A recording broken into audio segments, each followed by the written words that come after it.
The late afternoon sun filtered lazily through the towering skyscrapers of Manhattan, creating golden flashes on the glass cladding of the most emblematic building in the financial district. On the 40th floor, Meredith Sawyer meticulously rubbed the marble surface of a desk that cost more than her entire house. Her hands, cracked from years of harsh chemicals, contrasted dramatically with the polished smoothness of the furniture. Sometimes fate places us exactly where we need to be, even when that place seems wrong in every sense, she thought, watching her distorted reflection in the gleaming surface. The characteristic sound of the private elevator alerted her. Nobody should be arriving at this hour, least of all the owner of the office.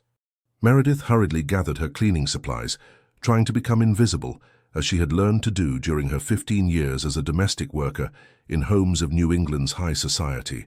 However, this time, it was too late. The door swung open, and the imposing figure of Reed Blackwood burst into the room. The 38-year-old CEO of Blackwood Enterprises, one of the largest construction firms in the country, walked with the determination of someone accustomed to the world stepping aside at his approach. Meredith shrank slightly, hoping to go unnoticed, as always happened. But this time was different. Reed stopped abruptly upon seeing her. His eyes, normally cold and calculating, examined her with an intensity that made her feel exposed. It wasn't the condescending look she usually received from her employers, but something more analytical, as if he were evaluating a possibility that had just occurred to him. "What's your name?" he asked in a deep voice, placing his briefcase on the freshly polished desk. Meredith swallowed, surprised at being noticed after so many years working in the shadows. "Meredith Sawyer, sir. But everyone calls me Mary." Lightning illuminated the window behind Reed, followed by the rumble of thunder. The storm that had threatened all afternoon finally broke over the city, as if presaging the change that was about to occur in both their lives. "Mary," he repeated, savoring the name as if considering its value. "I've been watching you clean my office for months, always silent, always efficient, never breaking anything, never snooping through my documents. You're reliable." She nodded, confused by this sudden recognition. Her eyes drifted to the framed photograph on the wall, Reed shaking hands with his grandfather, Cornelius Blackwood, founder of the family empire. The image had been taken shortly before the old man's death. "Mr. Blackwood, I'm just doing my job," she responded humbly. "If you'll excuse me, I'm almost finished here." Reed shook his head, moving closer until he was just a few feet away from her. He smelled of expensive cologne and power, a combination that made Mary even more conscious of her grey uniform and the dark circles that marked her face after sleepless nights caring for her sick mother. "I have a proposition for you," he announced, with the same decisive voice with which he closed million-dollar deals, "one that could solve all your financial problems." Mary's eyes widened with surprise and a mixture of hope and distrust. Outside, the rain lashed against the windows, like tears from a sky that already sensed what was to come. "What kind of proposition, sir?" she asked, clutching the handle of her broom as if it were an anchor to reality. Reed smiled for the first time, though the gesture didn't reach his eyes. "I need a wife, Mary. And I think you're the perfect candidate." The broom slipped from Mary's hands and hit the marble floor with a crash that seemed to resonate in the silence that followed those words. The lightning that illuminated the room at that moment projected their silhouettes on the wall, merged into a single elongated shadow that seemed to seal a shared destiny that neither of them could imagine. The steaming coffee between her hands failed to calm the trembling that had taken hold of Mary. Seated in the cafeteria on the ground floor of the corporate building, facing the most powerful man she had known in her 32 years of life, she tried to process what she had just heard. "A marriage contract," Reed repeated, sliding a black leather folder toward her. "1 year of your life in exchange for $500,000, enough for your mother's treatment, for your son to finish college, and for you to buy a decent house." Mary looked up, surprised. "How do you know about my family?" Reed leaned back in his chair, projecting that overwhelming confidence that characterized him. "I had the cleaning staff investigated. I know you're a single mother, that your son Wesley is 17 and dreams of becoming an engineer. I know that your mother, Harriet, needs a kidney transplant and is on dialysis 3 times a week. And I know that the bank is about to foreclose on your house in Brighton." Mary's heart raced. She felt violated in her privacy, but also cornered by the precision of that information. Each piece of data was a reminder of her desperation. "Why me? You could hire any model or actress." "Precisely for that reason," he interrupted. "I don't want someone seeking fame or trying to manipulate me. I need discretion, someone who understands that this is business, not a romantic soap opera." Reed explained the situation. His grandfather's will had established a condition for him to assume full control of the family business. He had to be married for at least a year before his 40th birthday, which would occur in 13 months. A clause that the old man had included, hoping that his grandson would settle down and start a family. "My grandfather was a traditionalist," he explained with disdain. "He believed that a man without a family was a man without values." "Nonsense, of course, but if I don't meet that condition, control will pass to my cousin Vance, who would surely run the company into the ground in less than a year." Mary listened attentively, but her mind traveled to the dialysis room where her mother waited each week, growing weaker. She thought of Wesley working after school to help with expenses, sacrificing study hours. "It would be just 1 year," Reed continued. "You would live in my house, attend some social events as my wife, and then we would discreetly divorce. You could resume your life with financial security." "And if I refuse?" asked Mary, though she already knew the answer. Reed looked at her steadily, without hostility but firmly. "Then I'll find someone else, and you'll continue cleaning offices for the rest of your life, watching your son's dreams fade and your mother—" "Enough!" She stopped him, unable to hear the rest. "You don't need to be cruel." A waitress approached to refill their cups. Reed waited for her to withdraw before continuing, his voice softer but equally determined. "It's not cruelty, Mary. It's reality. I'm offering you a way out. 1 year of your life in exchange for a secure future. Many would give anything for this opportunity." Mary looked out the window. The rain had subsided, leaving the city gleaming and clean, as if washed of its sins. She wondered if this proposal was a blessing or a temptation. "What would I tell my son, my mother, my neighbors? They'd think I'm a woman who found love," he completed with practiced naturalness. "We'll say we met months ago, that we kept our relationship secret for professional discretion, and that now we've decided to get married. A romantic but believable story." Reed took a fountain pen from his pocket and placed it next to the folder. "The contract stipulates everything: the duration, the financial compensation, the social obligations. It also includes a confidentiality clause. If you reveal the nature of our agreement, you would lose all compensation." Mary took the folder with trembling hands. The weight of the document seemed to contain the fate of her entire family. "I need time to think about it," she murmured. Reed looked at his platinum watch, a gesture that betrayed his usual impatience. "You have until tomorrow. The wedding must take place in 2 weeks if we want to meet the deadline stipulated in the will." He stood up, leaving a $100 bill on the table for a coffee that barely cost $5. "One more thing, Mary," he added before leaving. "If you accept, from that moment on you will no longer be a housekeeper.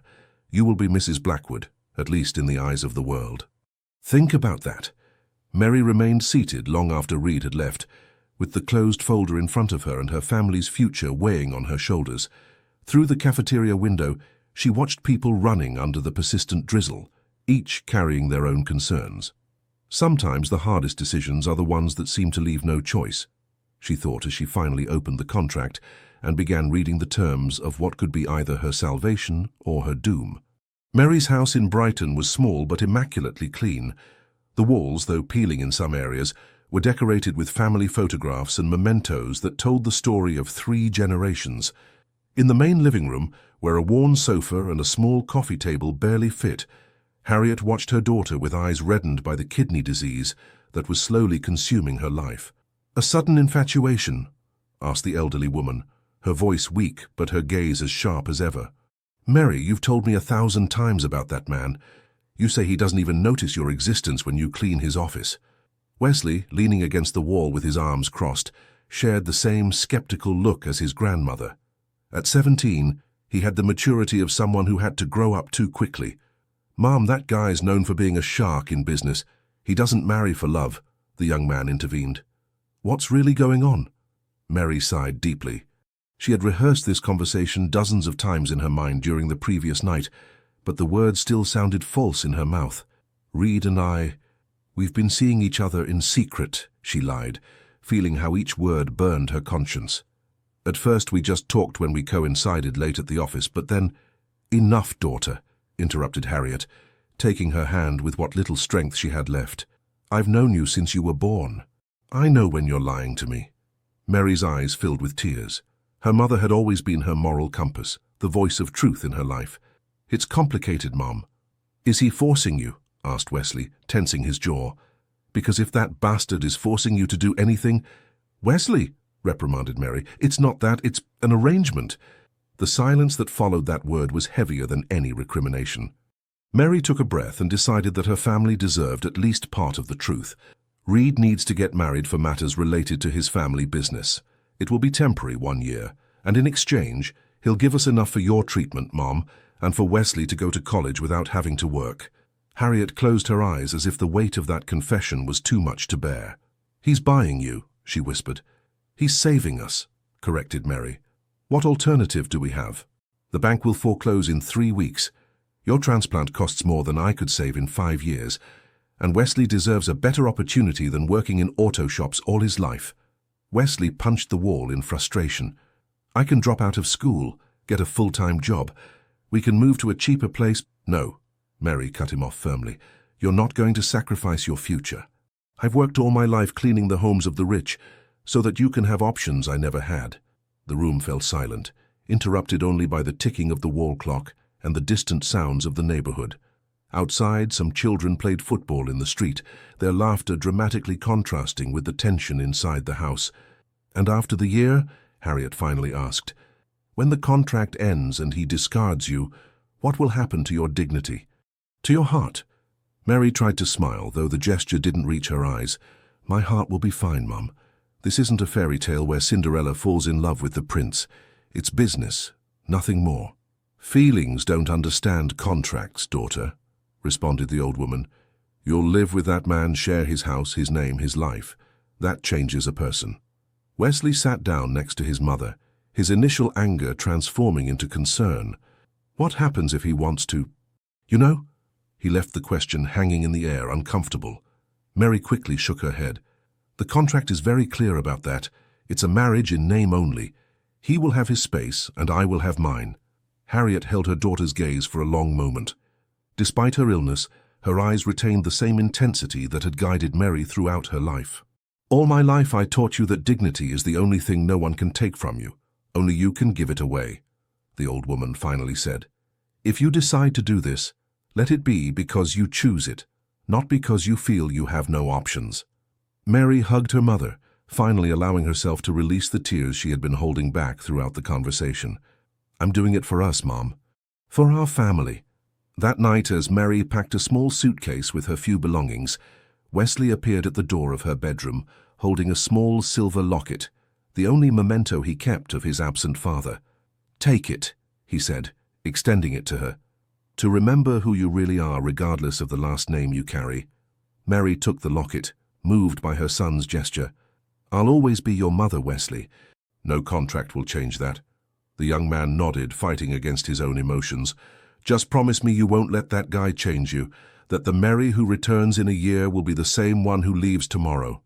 In the darkness of her small bedroom, surrounded by the few possessions that defined her life until that moment, Mary made a promise she wasn't sure she could keep, because deep in her heart, a voice warned her that no one walks through fire without getting burned. Reed Blackwood's mansion in Greenwich, Connecticut, seemed taken from an architecture magazine. 3 floors of concrete, glass, and steel rose among perfectly manicured gardens, with a privileged view of the Long Island Sound. When Reed's black Mercedes crossed the imposing security gates, Mary felt that she was entering not just a house, but a world completely alien to hers. "Mrs. Graves, the housekeeper, will show you to your room," announced Reed as the chauffeur unloaded Mary's modest suitcase. "In the closet you'll find suitable clothes. Tomorrow, my personal stylist will come to prepare you for the ceremony." Mary nodded, still overwhelmed by the magnificence of the place. The interior of the mansion was equally impressive. High ceilings, minimalist designer furniture, contemporary works of art that probably cost more than everything she had earned in her life. It was ironic that now she would live as the owner in a space similar to those she had cleaned for years. Mrs. Graves, A woman in her 50s with an impeccable uniform and severe expression led her through stairs and corridors to a suite on the second floor. "This will be your room, madam," said Mrs. Graves in a tone that evidenced her disapproval. "The wardrobe is complete according to Mr. Blackwood's instructions. Dinner is served at 8 o'clock sharp." Before Mary could respond, Mrs. Graves added, "Mr. Blackwood occupies the master suite at the end of the hallway. Your rooms are connected by a dressing room, but he has given instructions to keep the door closed." The coldness in her voice made it clear that Mrs. Graves knew the nature of the arrangement, or at least suspected that there was no love in this impending marriage. "Thank you, Mrs. Graves," responded Mary, trying to maintain her dignity. "I've been a domestic worker all my life. I know what you're thinking, but I'm not what you imagine." The older woman looked at her, surprised by her frankness. "It's not my place to judge, madam, only to serve." When Mrs. Graves withdrew, Mary explored the room that would be her home for the next year. It was larger than her entire house in Brighton, with a king-size bed, a marble bathroom with a jacuzzi, and floor-to-ceiling windows overlooking a private garden. When she opened the closet, she found dozens of dresses, suits, and shoes, all in her size. A shiver ran down her spine, thinking about the meticulousness with which Reed had planned all this. On the dressing table was an envelope. When she opened it, she found a gold credit card with her name and a handwritten note.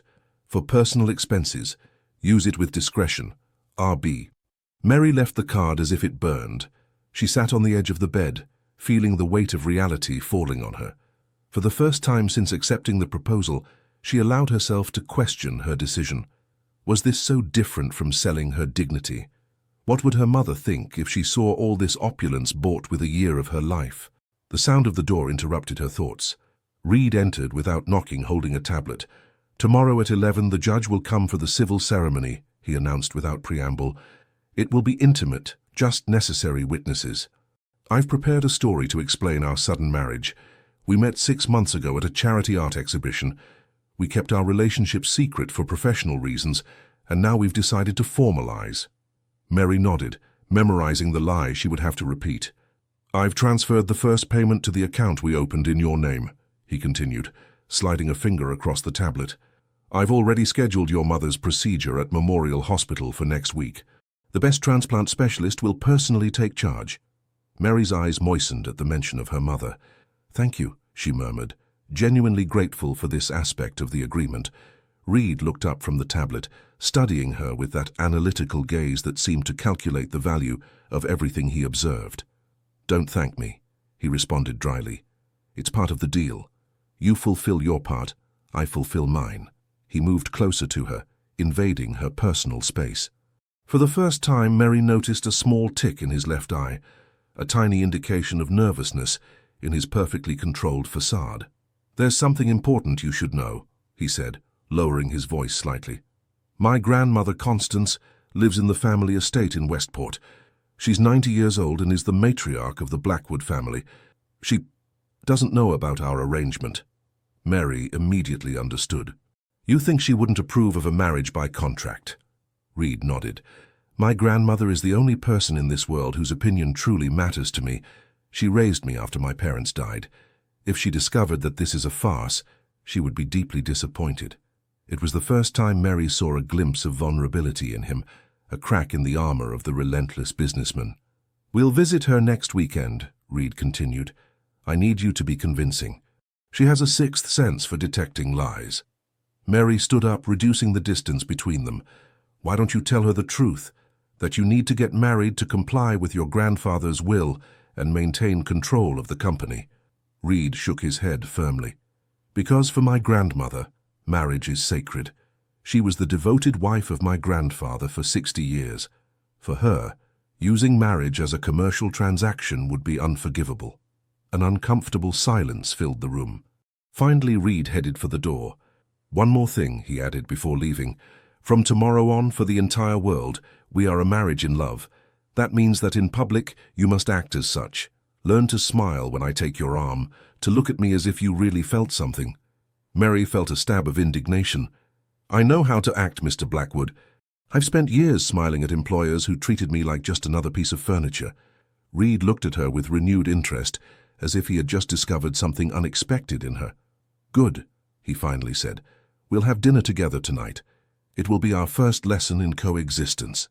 When the door closed behind him, Mary approached the window and observed the perfectly manicured garden, each plant in its place, each leaf where it should be. An artificial and controlled beauty, like everything in Reed Blackwood's life. The most dangerous cages are not those that imprison the body, but those that seduce the soul with comforts, she thought as she contemplated the walls that separated the mansion from the outside world, wondering if at the end of that year she would leave as she had entered, or if, like the plants in that garden, she would end up molded according to the wishes of her new owner. The main hall of the Blackwood mansion gleamed under the light of crystal chandeliers. Mary, unrecognizable in an elegant champagne-colored dress designed by a renowned couturier, stayed beside Reed as they greeted the guests at their engagement party. 3 weeks had passed since the civil ceremony, a discreet event with barely any witnesses, but Reed had insisted on organizing this reception to formalize their relationship in front of New England society. "Smile more naturally," Reed muttered between his teeth, maintaining his own perfect smile. "You look like you're at a funeral, not your engagement party." Mary tried to relax her expression, though it was difficult while dozens of eyes scrutinized her with barely disguised curiosity. Rumors about her humble origins had spread like wildfire in Reed's social circles. Mrs. Blackwood approached a woman in her 50s with a dress that screamed exclusivity. "What a charming party. Reed had never spoken of you to us. It's been quite a surprise." The woman emphasized the word surprise with a tone that suggested something less innocent. "The best love stories are often the most unexpected, don't you think, Mrs. Pemberton?" responded Mary, with a confidence that surprised even Reed.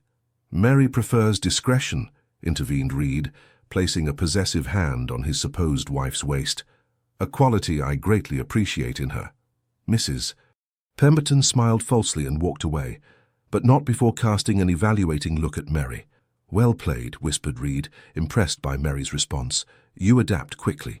"I've observed women like her all my life," Mary responded quietly, "only before I was invisible to them as I cleaned their houses."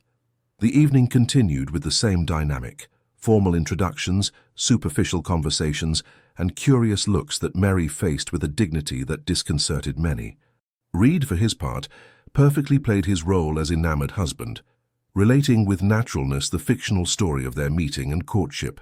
When the musicians began to play, Reed led her to the center of the hall for their first dance as an official couple. "Everyone is watching us," she said, tense in his arms. "Let them watch," he responded, guiding her with expertise. "The more they talk about us, the less they'll suspect." They danced with surprising synchronization for two people who barely knew each other. Reed held her firmly, but without roughness, moving with the confidence of someone who had received lessons since childhood. Mary followed his steps with the natural grace she had always possessed, though she had never had the opportunity to demonstrate it in such an environment. "I learn quickly," commented Reed, genuinely surprised by her ability to dance. "My father played in a band," she explained with a nostalgic smile. "He taught me to dance when I was 5 years old." It was the first personal information she had shared voluntarily, a small fragment of her history that didn't appear in the report Reed had read about her. The music changed to a more romantic song, forcing them to move closer. Mary's perfume, a simple but pleasant fragrance, invaded Reed's senses, provoking an unexpected reaction. For a second, he forgot they were acting. The moment was broken when a distinguished-looking man approached them, clapping with deliberately slow applause. "How touching," he said with barely veiled sarcasm. "Reed Blackwood, the eternal bachelor, finally tamed by a cleaning lady, if I've heard correctly." Reed tensed his jaw, but maintained his diplomatic smile. "Vance, I wasn't expecting to see you here tonight." Mary recognized the name. Vance Blackwood, Reed's cousin, the same one who would inherit the company if his marriage didn't materialize. "How could I miss this event?" responded Vance, examining Mary with audacity. "I had to meet the woman who achieved what so many socialites attempted for years." Reed wrapped an arm protectively around Mary's waist. "Mary, I present my cousin Vance." "Cousin, my wife, Meredith Sawyer Blackwood." Vance took Mary's hand and kissed it with exaggerated gallantry. "A pleasure, Mrs. Blackwood. I must say that your rapid ascent from the cleaning department to the Blackwood family is inspiring." Mary held his gaze without being intimidated. The true value of a person doesn't depend on their last name or bank account, Mr. Blackwood, but on their actions. Vance let out a laugh that attracted several glances. How charming. Reed, your wife is a box of surprises. I wonder what other surprises this marriage will bring us. Before Reed could respond, a commotion at the entrance of the hall attracted everyone's attention. An elegant, elderly woman, leaning on a carved wooden cane, made her entrance accompanied by an assistant. "Grandmother!" exclaimed Reed, genuinely surprised. "I didn't know you were coming to the city." Constance Blackwood, the family matriarch, advanced with the dignity of her 90 years toward her grandson. "Did you really think I would miss the introduction of the woman who has conquered my grandson's heart?" responded the old woman with a firm voice. "Especially when you decided to marry without even introducing her to me first." Her gaze settled on Mary, evaluating her with the wisdom accumulated from almost a century of life. "So you are Meredith," she said, extending a wrinkled but firm hand. "The woman who has achieved what I thought impossible." Mary took her hand with respect, immediately feeling an inexplicable connection with the old woman. "It's an honor to meet you, Mrs. Blackwood," she responded with sincerity. "Reed speaks of you with great affection." The matriarch smiled, but her eyes continued studying her. "We will have time to get to know each other, dear. I've decided to stay in the city for a few days. I want to know everything about the woman who has captured my Reed's heart." Reed paled slightly at this news. The carefully rehearsed script of their marriage would now face its most difficult test, deceiving the woman who had raised him and who knew him better than anyone else in the world. "It will be a pleasure to have you at home, grandmother," he said, regaining his composure. Constance observed the interaction between the couple with perceptive eyes. "My grandson has always been reserved with his feelings," she commented, addressing Mary. "I hope that with you he has finally learned to open up." Vance, who had observed the entire scene with calculating interest, intervened. "Aunt Constance, don't you find the rush of this marriage curious, just before the deadline established by grandfather in his will?" The old woman looked at him sternly. "Vance, always so timely with your observations," she responded with irony. "Love has its own timing, and I trust my grandson's judgment." But as she said these words, her eyes moved between Reed and Mary, as if seeking something that would confirm or deny her suspicions. Later that night, when the guests had left, Reed found Mary on the terrace, contemplating the city lights. She had removed her heels and her hair was slightly disheveled, an image that contrasted with the studied perfection she had maintained all night. "You did well," he said, offering her a glass of champagne. Everyone seemed convinced. "Everyone except your grandmother," responded Mary, accepting the glass. "She sees beyond appearances." Reed sighed, leaning on the railing beside her. "My grandmother has been the pillar of our family for as long as I can remember. After my parents' death, she was the one who taught me to be strong, to show no weakness." It was the first time Reed mentioned his parents, a topic that Mary had intuited was painful for him. "What happened to them?" she asked gently. Reed remained silent for a moment, as if deciding whether to share something so personal. "Plane crash," he finally responded. "They were going to Aspen to celebrate their anniversary. I was 8 years old." Mary felt a wave of empathy. "I'm so sorry." "I don't need your pity," he responded, resuming his usual tone. "It was 30 years ago." But the slight trembling in his hand as he held the glass revealed that the wound, though old, remained open. "It's not pity," she corrected. "It's empathy. I also lost my father when I was a child." Reed looked at her with renewed interest, as if truly seeing her for the first time. "What happened to him?" "Heart attack," responded Mary. "He was a musician, as I told you. One day he simply collapsed in the middle of a performance. His heart stopped while he was playing my mother's favorite song." A complicit silence settled between them, a moment of genuine connection amid their elaborate farce. "We should sleep," Reed finally said, breaking the moment. "Tomorrow will be a difficult day with my grandmother here." As they headed to their separate bedrooms, Reed paused briefly. "Mary," he called, using for the first time a tone that was neither imperative nor condescending. "Thank you for tonight, for making it seem real." She nodded, surprised by this flash of gratitude. "It's my job now, isn't it? To make this seem real." But as she closed the door to her bedroom, Mary wondered which parts of that night had been acting and which, perhaps, had been moments of authentic connection. In the solitude of her luxurious suite, she looked in the mirror and saw a woman divided between two worlds, playing a role that was beginning to dangerously blur with her reality. The presence of Constance transformed the dynamics of the Blackwood mansion. The matriarch, with the authority that only 9 decades of life bestow, reorganized schedules and customs as if the house belonged to her. Reed, usually dominant, became an obedient grandson at her directions. One morning, while Reed attended an urgent meeting, the old woman invited Mary to take tea in the garden. Seated under the shade of a century-old oak tree, Constance seemed part of the landscape, a presence as imposing as the trees surrounding them. "Tell me about your family, Meredith," she asked, while Mrs. Graves served tea in delicate porcelain cups. Mary, nervous but determined to maintain her composure, shared real stories of her mother and son, mixing truths with the necessary lies to sustain the farce of the marriage. "Wesley is the best thing that's happened to me in life," she confessed sincerely. "It's been difficult for him to accept this sudden change." Constance nodded understandingly. "Teenagers need time to adapt." Reed was also difficult at that age, especially after losing his parents. The old woman observed Mary carefully as she took a sip of tea. "You know, I've met many women interested in my grandson over the years. Models, businesswomen, politicians' daughters, all dazzled by his last name or his fortune." Mary kept her gaze fixed on her cup, fearing that her eyes would betray the truth. "But you are different," continued the matriarch. "I've observed you these days.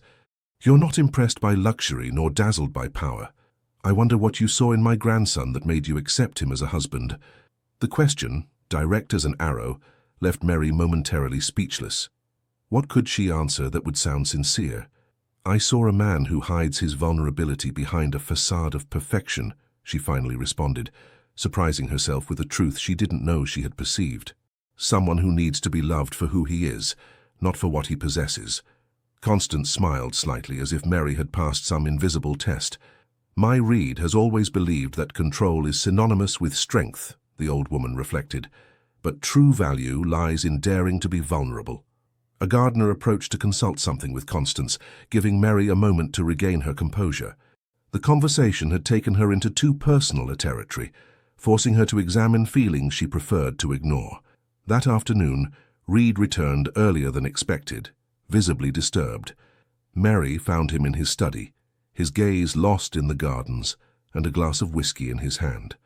"Has something happened?" she asked from the door. Reed started slightly, as if he had been torn from a deep trance. "Vance is questioning the legitimacy of our marriage before the board of directors," he responded with a tense voice.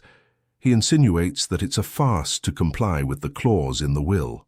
Mary's heart accelerated. "Does he have evidence?" "He doesn't need it, he just needs to sow doubt." Reed downed his drink. "The board has called an extraordinary session for next week. They want to meet you." "Me? Why?" Reed looked at her steadily, with a mixture of frustration and vulnerability he rarely showed. "They want to verify that our marriage is authentic. They expect you to make some mistake, to not know something basic about me, or about our supposed love story." Mary approached the desk, processing the gravity of the situation. "Then I'll have to get to know you better," she said with determination. "Not just the data that appears in business magazines, but the real Reed." He looked at her skeptically. "What do you mean?" "Your fears, your dreams, your childhood memories," she explained. "The things an enamored wife would know." Reed placed the glass on the desk and ran a hand through his hair, a gesture that Mary had learned to identify as a sign of his anxiety. "There's no time for that," he responded, though his voice lacked conviction. "Do you have a better idea?" challenged Mary. "If you want me to be convincing before your board of directors, I need more than memorized data." The tension between them was palpable. Finally, Reed sighed. "What do you propose?" "An honest night," she responded. "No pretenses, no roles, just two people really getting to know each other." That same night, after Constance retired to rest, Reed and Mary met on the terrace. They had changed their formal attire for casual clothes, he in jeans and a simple black t-shirt that made him look younger, she in a summer dress she had brought from her old house. "This is absurd," muttered Reed, clearly uncomfortable with the situation. "It's necessary," insisted Mary, serving 2 glasses of wine. I'll start. Ask me what you want to know, something a wife would share with her husband. Reed thought for a moment. What is your greatest fear? He finally asked. The question, deeper than she expected, took her by surprise. Failing my son, she responded honestly, that all my sacrifices won't be enough to give him a better future. The sincerity of her response created a brief silence between them. Your turn, she said. What is your greatest fear? Reed hesitated, as if selecting from several responses the one that would expose him least. Public failure, he finally said. Losing control and having everyone see my weakness. Mary noticed how his hand tensed around the glass when pronouncing the last word. What weakness? She gently pressed. Reed looked toward the horizon of the city, illuminated by millions of lights twinkling in the distance. Sometimes in unexpected social situations I have episodes, he confessed quietly. My heart races, I can't breathe. I feel like I'm going to die. Doctors call it panic disorder. The confession, so intimate and vulnerable, surprised Mary. Since when? It started after my parents' death, he responded, turning the glass between his fingers. It gets worse when I lose control of a situation, when something doesn't follow my carefully structured plan. That's why you plan everything so meticulously, Mary understood. It's not just perfectionism, it's a way to control anxiety. Reed nodded slightly, clearly uncomfortable about having exposed himself so much. My grandmother was the only one who knew how to handle it. She taught me breathing techniques, helped me create routines. To the others, including my grandfather, it seemed an unforgivable weakness. Blackwoods don't show fragility, he always said. We are all fragile in some aspect, responded Mary. My mother says that recognizing it is the first step to finding our true strength. Reed looked at her with curiosity, as if he were seeing a facet of her he hadn't noticed before. How is your mother? He asked, slightly changing the subject. The doctors told me the operation was successful, but I haven't wanted to ask out of respect for our situation. Mary smiled with genuine gratitude. She's recovering well. The transplant was a success, thanks to you. It was part of the contract, he responded automatically, though without the usual coldness. Still, I thank you for keeping your word, she insisted. My mother is the most important thing to me, along with Wesley. Reed nodded, and for a moment seemed to want to say something more. Instead, he diverted the conversation toward lighter topics, favorite movies, preferred foods, childhood memories. As the night progressed and the wine loosened their tongues, both discovered surprising common ground, a shared passion for classical music, the same favorite book, even similar opinions on politics. At one point, Reed casually mentioned his aversion to raw onions, an apparently insignificant detail that made Mary smile. What? He asked, intrigued by her reaction. It's just that now I can imagine the terrifying business legend Reed Blackwood pushing onions away from his salad like a picky child, she responded, laughing softly. Reed tried to maintain his serious expression, but finally yielded to a genuine smile. My grandmother made me eat them anyway. She said they built character. Both laughed, and for a moment, the barrier between employer and employee, between millionaire and housekeeper, seemed to blur. Near midnight, a sudden summer rain surprised them on the terrace. They ran toward the interior between laughs, slightly soaked. At the threshold of the door, their bodies briefly met. Reed, by instinct, placed a hand on Mary's waist to stabilize her. The contact, electrifying and charged with unexpected tension, left them momentarily immobile. For a second that seemed eternal. Their gazes met. His, questioning, hers, confused. Something indefinable passed between them, a mutual recognition that went beyond the contract that united them. Reed was the first to break the moment, withdrawing his hand as if the contact burned. It's late, he said in a husky voice. We should rest. Mary nodded, suddenly conscious of the dangerous territory they were entering. Good night, Reed, she responded, using his first name for the first time without it sounding forced. That night, in the solitude of her bedroom, Mary contemplated her reflection in the dressing table mirror. The woman who looked back at her was no longer simply the cleaning lady playing at being a wife. There was something different in her eyes, a glimmer of confusion and discovery that deeply frightened her. The heart doesn't understand contracts or social differences, her mother had said. As Mary prepared for bed, The words resonated in her mind like a warning that came too late. The annual gala of the Blackwood Foundation was the most prestigious charity event in New England. Celebrated in the majestic Rosecliff Mansion in Newport, it brought together the most select members of American society: politicians, businessmen, artists, and philanthropists. This year, in addition to raising funds for educational projects, the gala would serve to officially present the new Mrs. Blackwood to the country's elite.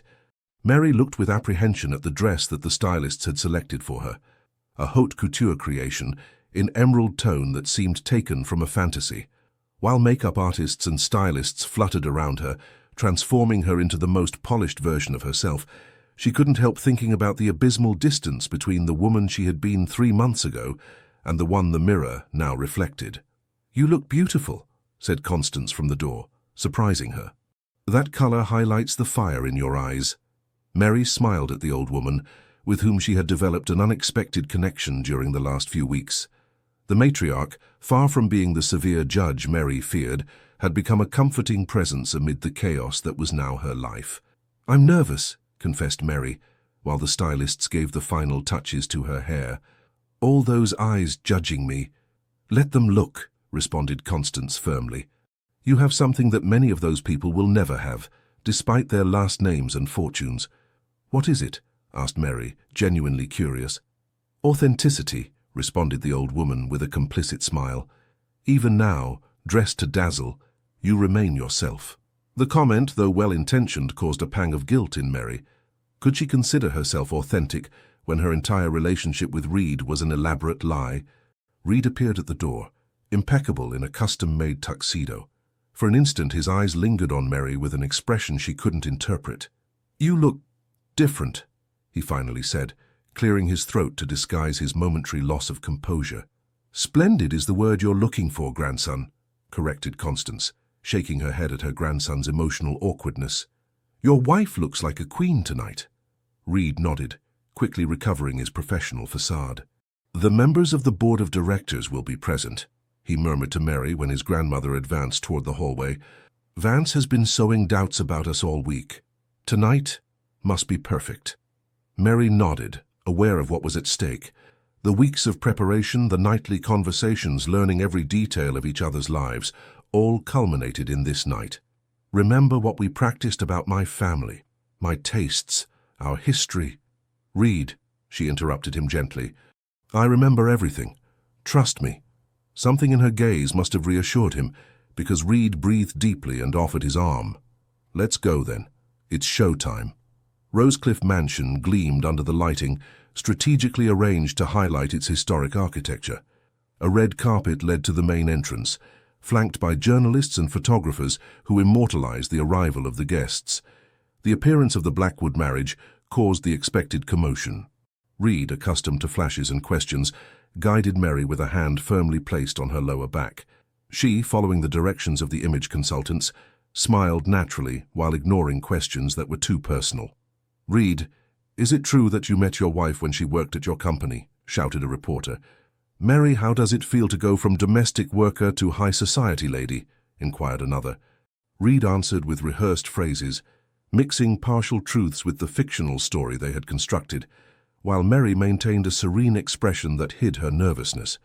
Once inside, the contrast between the exterior bustle and the controlled elegance of the event was noticeable. The cream of American society wandered through the historic halls, among waiters with trays of champagne and exquisite canapes. Mary recognized several politicians, a famous film director, and at least 3 people whose houses she had cleaned in the past. "Breathe," whispered Reed, noticing her tension. "You're doing an exceptional job." The compliment, unexpected and apparently sincere, surprised her. Lately, Reed seemed increasingly less cold with her, especially when they were alone. As the night progressed, Mary began to relax. Conversations flowed more naturally, and she discovered that she could navigate the intricate social codes better than she expected. Years observing the rich from the shadows had taught her more than she thought. The crucial test came during dinner. Reed and Mary were placed at the main table, along with the most influential members of the board of directors and their partners. Facing them, Vance Blackwood observed them with a calculating smile. "So, Meredith," began an elegant middle-aged woman, wife of the board president. "Tell us how you conquered our elusive Reed. We're all dying of curiosity." Mary felt all eyes on her. Beside her, Reed maintained a calm expression, but she could feel his tension. "The truth is that it was completely unexpected," she responded with a natural smile. "We encountered each other almost every day, but we never really saw each other, you know." Reed watched her with growing interest as she related an embellished but emotional version of how they had met, incorporating true details of their personalities that only a close person would know. "What made me fall in love with Reed was discovering the man behind the business legend," continued Mary. "Few know that he loves Beethoven but detests Mozart, that he prefers to read historical novels before sleeping, or that he has an inexplicable phobia of clowns since he was a child." A generalized laugh ran through the table at this last comment. Reed, surprised that she remembered that detail that he had casually mentioned in one of their nightly conversations, gave her a look of genuine amazement. "And tell me, Reed," intervened Vance with barely disguised malice, "what attracted you to a woman so different from your usual circle?" The silence that followed the question was expectant. Reed looked at Mary for a long second, as if he were considering his response more carefully than usual. "Her authenticity," he finally responded, using without knowing the same word that Constance had employed hours before. "In a world where everyone wants something from me, Mary was the only person who treated me like a human being, not like a blank check or a social stepping stone." The sincerity in his voice surprised even Mary. Was he acting, or was there some truth in his words? Dinner continued without incidents, and whenever a potentially compromising question arose, one of them responded with a naturalness that disconcerted Vance. The months of forced cohabitation had created between them a mutual knowledge that was convincing even to skeptics. After dinner, when the orchestra began to play, Reed invited Mary to the dance floor. Shostakovich's Waltz, one of Reed's favorite pieces, filled the majestic hall as couples glided across the floor. "You're doing incredibly well," murmured Reed as they danced. Even Vance seems confused. "I learned from the best actor," she responded with a smile.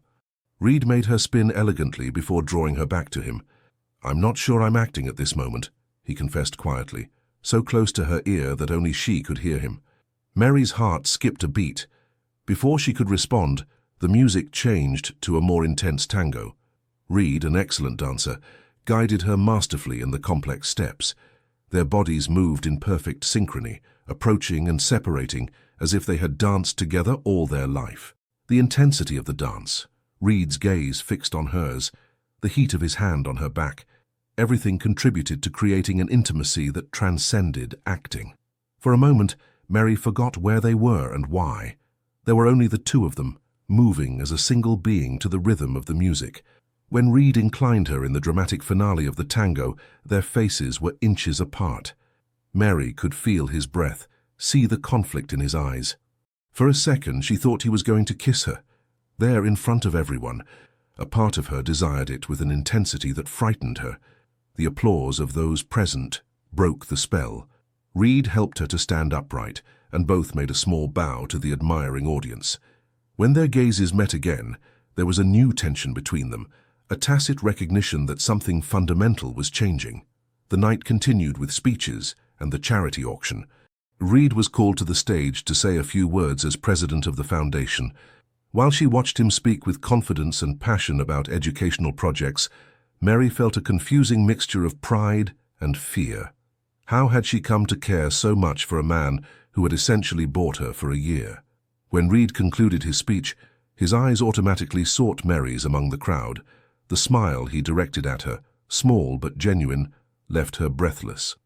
Later, while taking air on one of the mansion's historic balconies, away from indiscreet glances, Reed leaned on the railing next to her.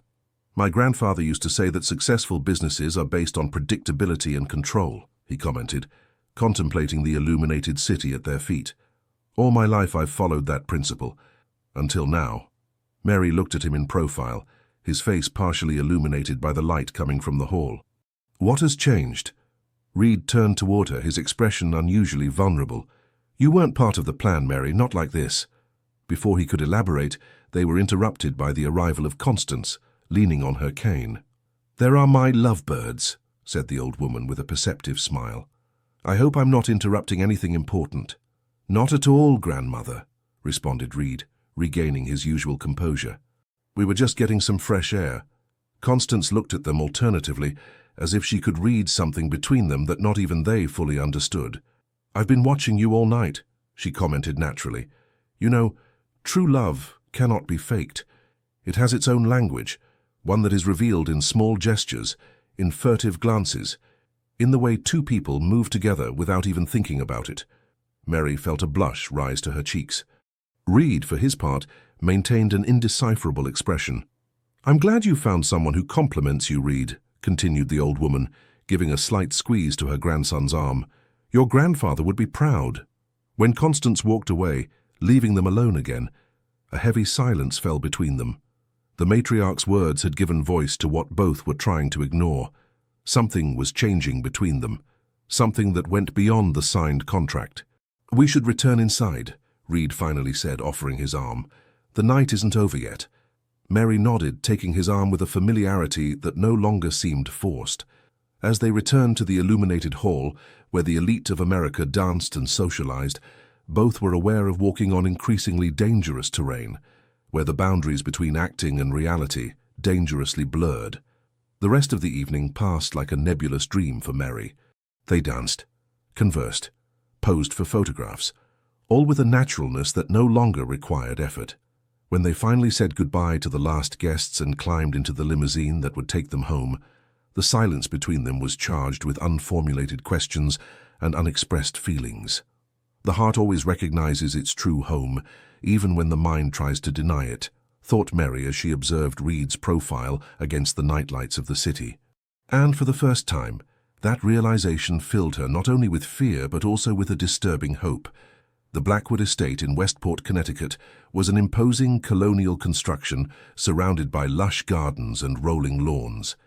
It had belonged to the family for generations, a silent witness to births, deaths, triumphs, and tragedies.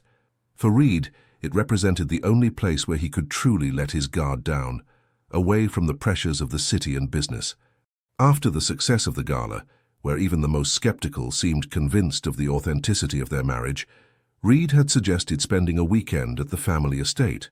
To rest, he had said, although both knew there were unresolved tensions between them since that night. Mary contemplated the landscape from the vehicle window as they drove into the estate grounds. Workers greeted respectfully as the car passed, some with genuine curiosity about meeting the new Mrs. Blackwood. It's beautiful, murmured Mary upon seeing the main house, an elegant white structure with a red-tiled roof and an imposing carved wooden door. It's been in the family since 1830, explained Reed with a touch of pride. My grandfather modernized the facilities but maintained the original essence. We used to spend all summers here when I was a child. The butler, Mr. Jenkins, a man who had served the Blackwoods for more than 4 decades, received them at the entrance. His gaze, when resting on Mary, reflected a mixture of curiosity and respectful evaluation. Welcome, Mr. Reed, madam, he greeted with a formal inclination. Mrs. Constance arrived yesterday and awaits you in the back garden.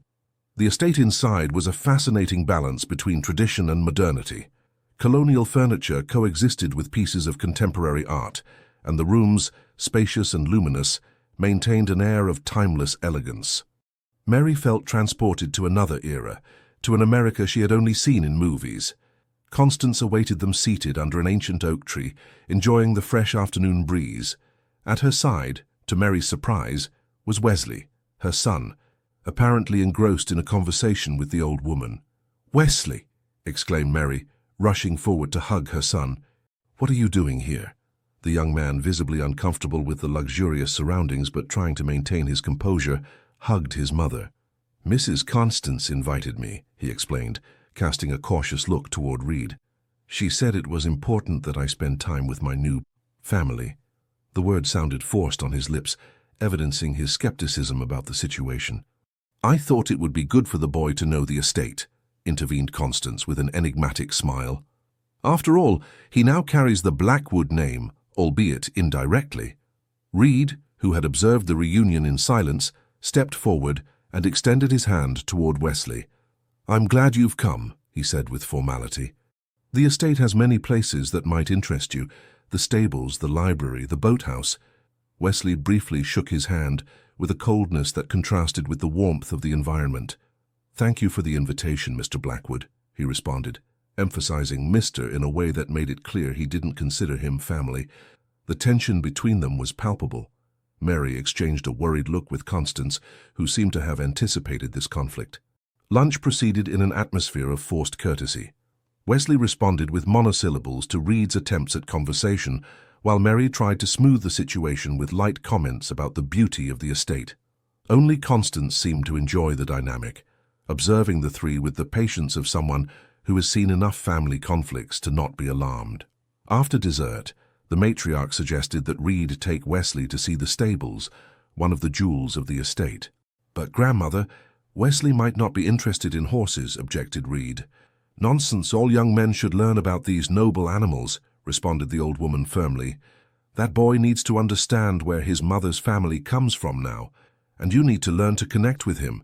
Reed yielded, though visibly uncomfortable with the prospect of being alone with the hostile teenager. Wesley, for his part, accepted the proposal only after an insistent look from his mother.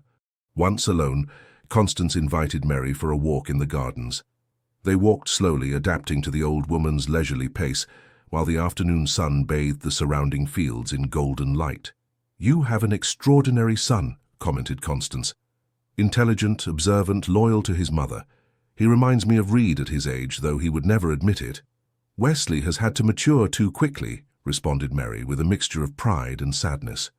"This situation, our marriage has been difficult for him." Constance stopped by a rose garden, leaning on her cane to observe more closely a particularly beautiful rose.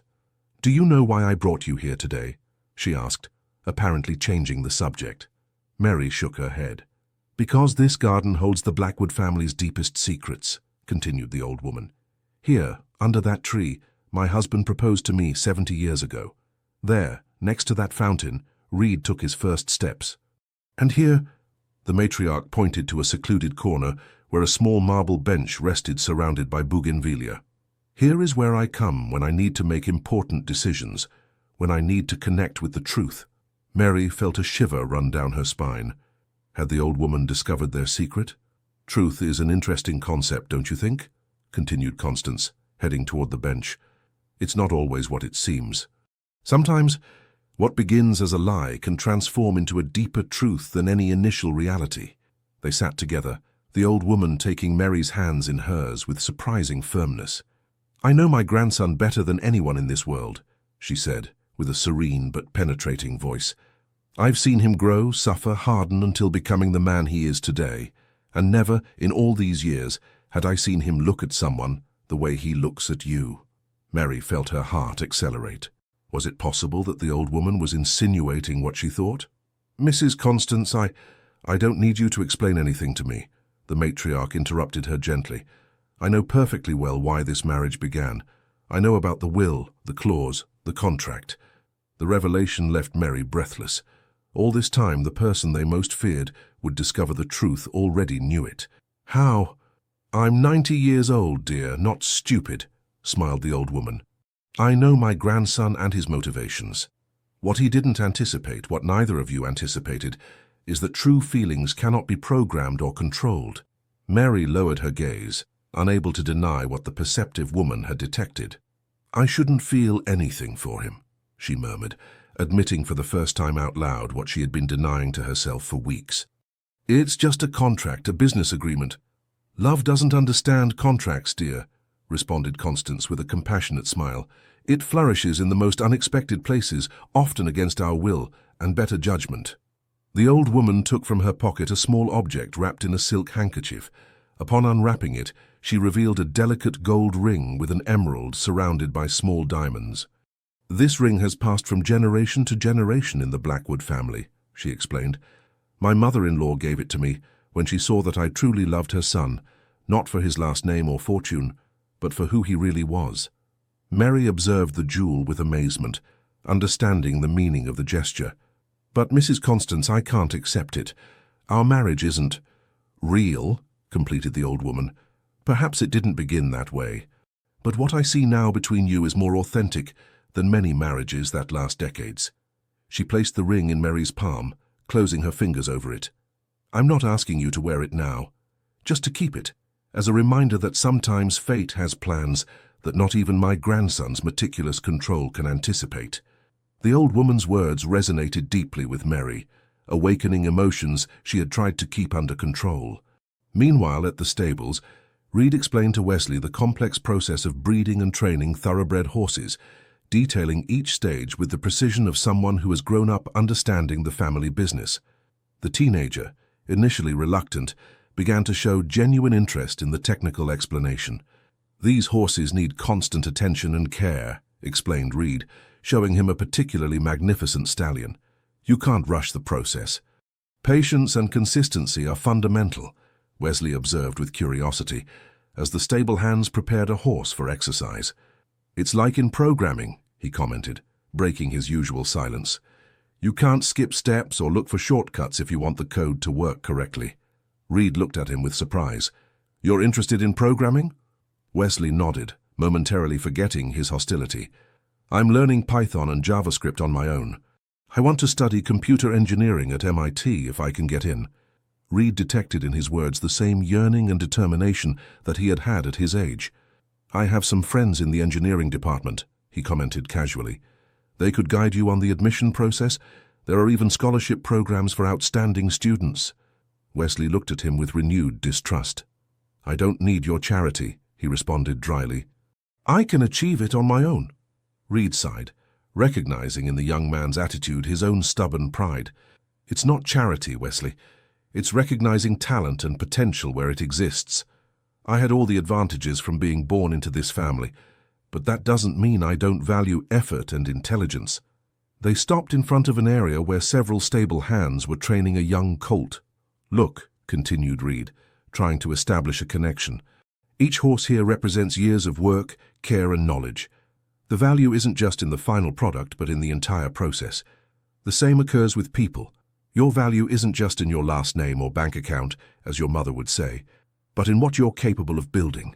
Wesley observed him with renewed interest, surprised by the reference to his mother's words. "Did she tell you that?" Reed nodded, remembering the first time Mary had used that phrase during the engagement party. "Your mother is an extraordinarily wise woman," he admitted sincerely. "She has taught me more in these months than many Harvard professors." A less tense silence settled between them as they continued the tour. Finally, Wesley ventured to formulate the question that had tormented him from the beginning. "Why her?" he asked directly. "With all your money and power, you could have married any woman from your social circle. Why did you choose my mother?" Reed carefully considered his response. He could maintain the official story, the elaborate lie for the outside world. But something in Wesley's direct gaze, so similar to Mary's, impelled him toward unexpected honesty. "At first it was practical," he admitted, choosing his words cautiously. "I needed to get married for reasons related to my grandfather's will, and your mother seemed the most convenient option. Discreet, economically needy, without connections that could complicate things." Wesley's expression hardened at this crude confession, but Reed continued.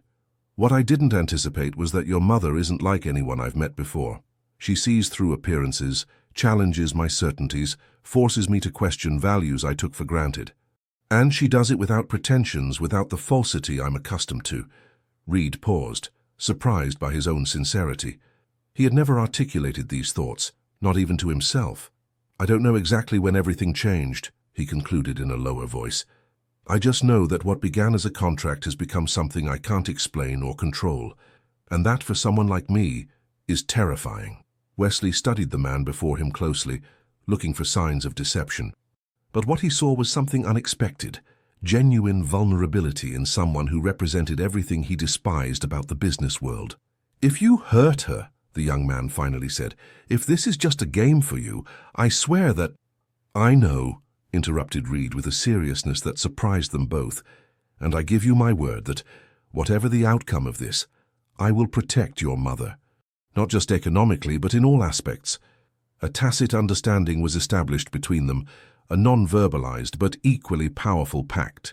Wesley nodded slightly, at least temporarily accepting Reed's sincerity. When they returned to the main house, they found Mary and Constance taking tea on the terrace, conversing like old friends. Something in Mary's expression, a mixture of confusion and discovery, immediately caught Reed's attention. "Everything all right?" he asked, sitting next to her. Mary nodded, though her eyes reflected an inner tempest. "Your grandmother has been telling me stories from when you were a child," she responded with a smile that didn't completely reach her eyes, "especially about your teenage rebellious phase." Reed looked at his grandmother with feigned indignation. "I hope you omitted the incident with the horse in the pool." Constance laughed mischievously. "Of course not, dear. Wives should know all the embarrassing secrets of their husbands." The afternoon passed in a surprisingly relaxed atmosphere.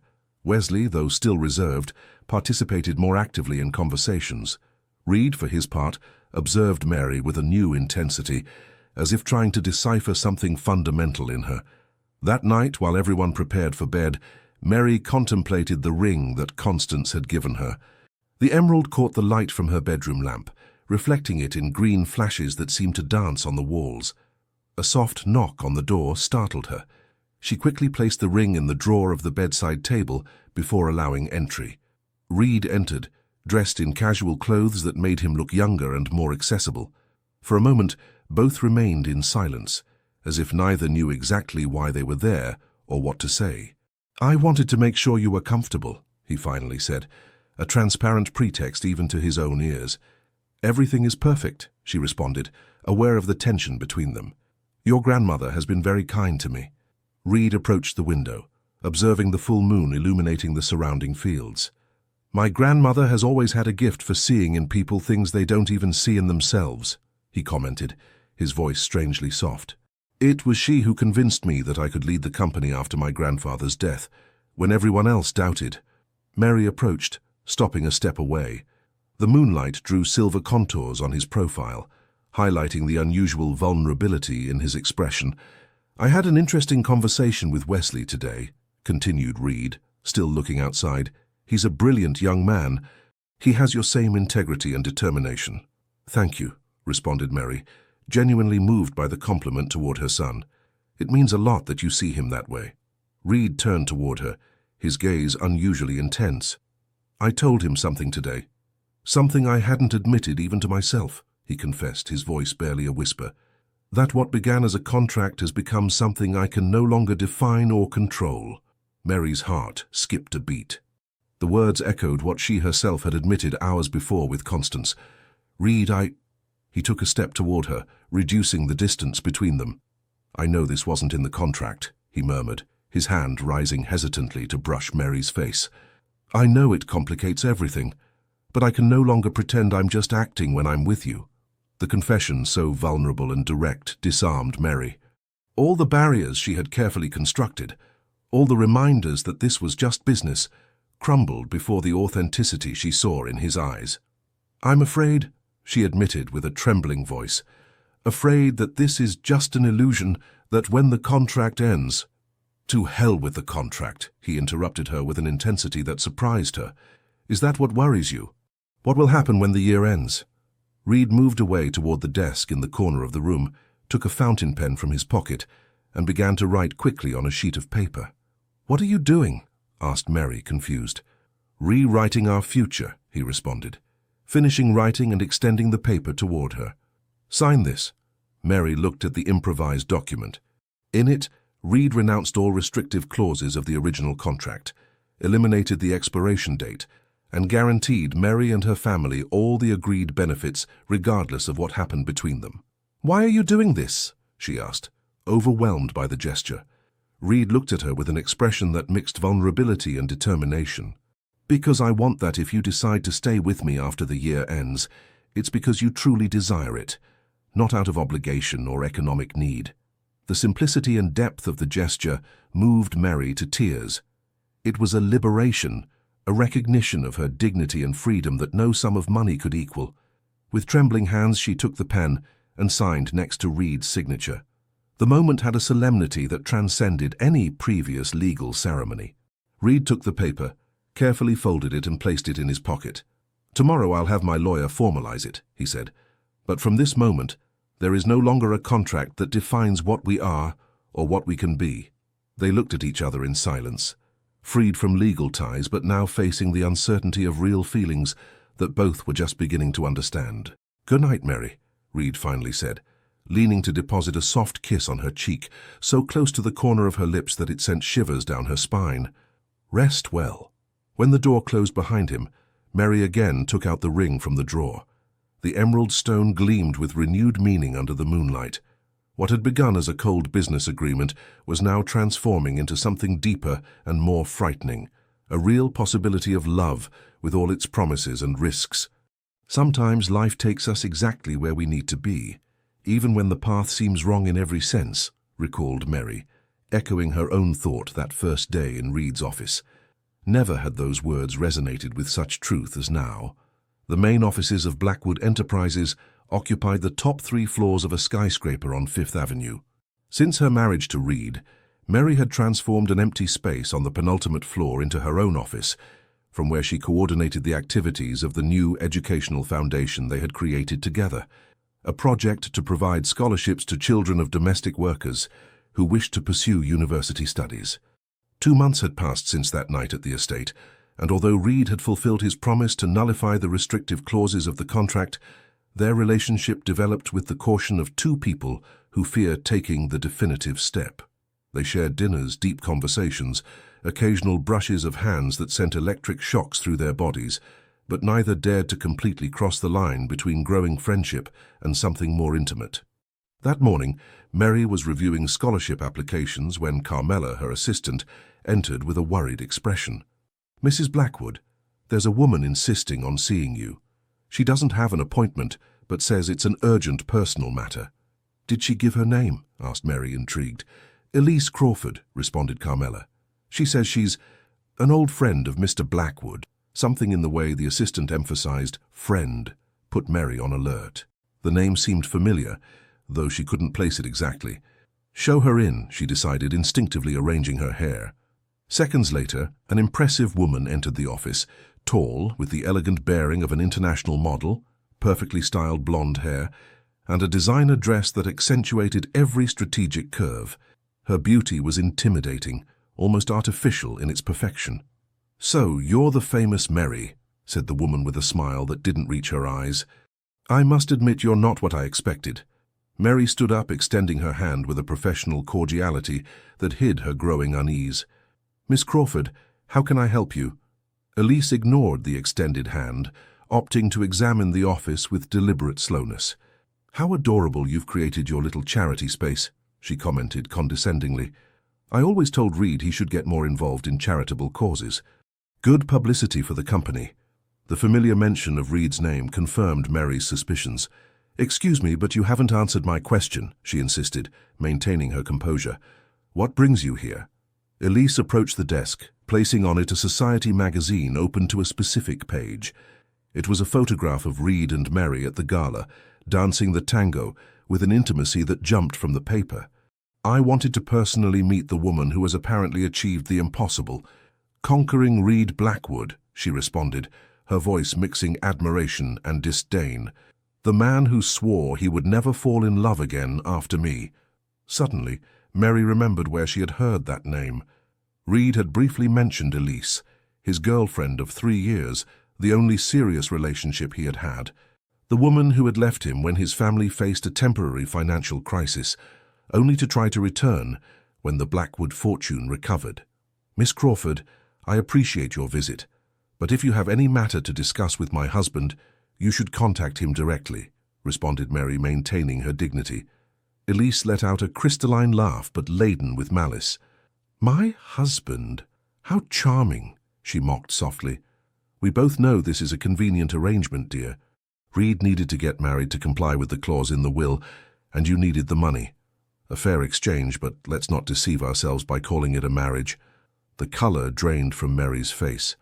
How did this woman know about the contract? Reid had been extremely careful with that information. As if reading her thoughts, Elise continued. "Vance can be very communicative after a couple of drinks, especially when it comes to topics that could harm his cousin." Mary maintained her calm, though her heart was racing wildly. "I don't know what Vance may have told you, but I assure you that my marriage to Reid is our business," she responded firmly. "If that's all—" "Oh, but it isn't," interrupted Elise, taking an elegant envelope from her purse. I've come to personally invite you to my foundation's gala this Saturday. Reid has always been a generous donor, and I'm sure your new situation won't change that." She extended the invitation with a calculating smile. "It will be fascinating to see how you two interact at an event organized by me, especially when many of the attendees already know the truth about your convenient marriage." The implicit threat was clear. Mary took the invitation, maintaining an impassive expression that hid her inner turmoil. "Thank you for the invitation. We'll check our schedules," she responded with professional coldness. Elise headed toward the door but stopped before leaving. "Some advice, from woman to woman," she added with false sweetness. "Don't make the mistake of truly falling in love with him. Reid Blackwood is incapable of loving someone who isn't at his level. Believe me, I know him better than anyone." With those words, she left the office, leaving behind an expensive perfume and a poisoned atmosphere. Mary collapsed into her chair, the invitation still in her trembling hands. The world she had carefully constructed during these months suddenly seemed fragile, threatened by ghosts from the past and half-revealed truths. That afternoon, when Reid returned from a business meeting, he found Mary waiting for him in his private office. The tension in her posture and the gravity in her gaze immediately indicated to him that something serious had occurred. "We had a visitor today," said Mary without preamble, extending the invitation on the desk. "Elise Crawford." Reid stopped short, a shadow crossing his face upon recognizing the name. "What did she want?" he asked cautiously. "Apparently to invite us to her charity gala," responded Mary. "But in reality, she came to make it clear to me that she knows about our initial contract, and that she plans to ensure others know it too." Reid ran a hand through his hair, a gesture that Mary had learned to interpret as a sign of deep concern. "Vance?" he murmured bitterly. "He must have told her." "She mentioned him," confirmed Mary. "Reid, if this woman makes public the original nature of our marriage—" "She can't prove it," he interrupted her, approaching to take her hands. "The original contract was destroyed, and the new agreement we signed is completely private." Mary looked into his eyes, seeking the reassurance she needed. "It's not just that," she confessed, her voice breaking slightly. "She said things about you, about us, about how you could never truly love someone like me." Reid's expression hardened, a mixture of fury and pain crossing his face. "Elise knows nothing about me, not really," he responded with intensity. "What we had years ago was superficial, based on appearances and social convenience. She left me the moment she thought the family fortune was in danger." He moved closer to Mary, taking her face in his hands with a delicacy that contrasted with the harshness of his previous words. "You, on the other hand, entered my life when I was at my professional peak, but at my lowest point as a human being. And instead of being impressed by my fortune, you found value in parts of me that I didn't even value myself." The sincerity in his voice disarmed Mary. Reid rarely expressed his feelings with such clarity and vulnerability. "What do we do about the invitation?" she asked, trying to return to more practical ground. "If we don't attend, it could be interpreted as a confirmation of her suspicions." Reid reflected for a moment, his analytical mind rapidly evaluating the options. "We'll go," he finally decided. "But we'll do it on our terms. I won't allow Elise or Vance to control this situation." The determination in his voice transmitted to Mary a security she desperately needed. However, a doubt persisted in her mind. What would happen if the world discovered that their marriage had begun as a contract? Could the real feelings they had developed survive the public scrutiny and judgment? That night, while they dined in the mansion's garden under the stars, a contemplative silence had settled between them. Elise's visit had stirred insecurities that Mary thought she had overcome. "Tell me about her," she finally asked, breaking the silence. "About Elise. I need to understand what she was to you." Reid sighed deeply, placing his wine glass on the table. "I met her 5 years ago, at an event similar to where she's inviting us now," he began, his gaze lost in the memory. "She was dazzling, sophisticated, the type of woman who fit perfectly in my world. We dated for 3 years, and everyone expected us to eventually marry." He paused, as if carefully selecting his words. "I expected it too, I suppose. It seemed logical. She understood the unwritten rules of our social circle, never questioned me, never challenged me." "Sounds convenient," commented Mary, trying to hide a touch of jealousy. Reed looked at her directly, a sad smile on his lips. It was. Completely convenient and completely empty. I never showed her my panic attacks, never shared my doubts or fears. With her, I maintained the same facade as with the rest of the world. He took Mary's hand on the table, a gesture that had become natural between them in the last few weeks. When the family company faced a temporary crisis, he continued, Elise quickly found excuses to distance herself. 3 weeks later, she was engaged to a Brazilian businessman. The engagement was mysteriously broken when Blackwood Enterprises stocks recovered. Mary squeezed his hand in support. "I'm sorry," she said sincerely. "That must have been painful." "The curious thing is that it hurt my pride, but not my heart," confessed Reed. "I realized I had never been in love with her, just with the idea of what we represented together. The perfect couple, according to the standards of our world." A reflective silence followed this revelation. Finally, Reed continued, "After that, I decided that personal relationships were too complicated and unpredictable. I focused completely on business, where the rules are clear and emotions don't interfere. Until you needed a wife to comply with the clause in the will," completed Mary. Reed gently shook his head. "Until I found you cleaning my office one stormy night," he corrected softly. "And although at that moment I only saw a practical solution to my problem, fate had other plans." The intensity of his gaze made Mary hold her breath. There was a vulnerability in his eyes that completely contradicted the image of the calculating businessman that the world knew. "We're going to attend that gala," said Reed with renewed determination. "And we're going to show Elise, Vance, and anyone who has doubts that what we have now is more real than any signed contract." 2 days later, the Blackwood mansion became a hive of activity as Mary prepared for the gala. Unlike previous occasions, this time she had personally chosen her dress, a design in intense red that combined elegance with a boldness that reflected her growing confidence. While the stylist gave the final touches to her hair, Wesley appeared at the door of her bedroom. At his newly turned 18, the young man was beginning to show the bearing of a man, though his eyes retained the same mixture of intelligence and caution as always. "You look different, Mum," he commented, observing her with curiosity. "More yourself, if that makes sense." Mary smiled at her son through the mirror. "It makes perfect sense," she responded. "I feel more myself than I have in a long time." Wesley approached. Uncomfortable as always in the opulent bedroom, he still couldn't associate with his mother. "Reed told me about the woman who visited you," he said quietly, "and about what she plans to do tonight." The concern in his voice was evident. Despite his initial hostility toward Reed, in the last few months Wesley had developed a reluctant respect for the man who had changed their lives. "We'll be fine," assured Mary, though she didn't feel as confident as she tried to appear. "What that woman doesn't understand is that contracts can be broken, but true feelings remain." Wesley observed her with an intensity that reminded her of herself when she had to make difficult decisions. "Do you love him?" he asked directly. "Not for what he's done for us, but for who he really is." The question, so simple yet so profound, left Mary momentarily speechless. She had never articulated out loud what she felt for Reed, fearing that by naming it, it would become too real, too vulnerable. "I love him," she finally admitted, the words escaping like a long-contained truth. "With his flaws and contradictions, with his arrogance and vulnerability. I love him in a way I never thought possible." The sincerity in her voice surprised even Wesley, who nodded slowly, processing the information. "Then fight for it," he said with a simplicity that contrasted with the complexity of the situation. "Don't let that woman or anyone else define what you two are." Mary hugged her son, moved by his support and wisdom.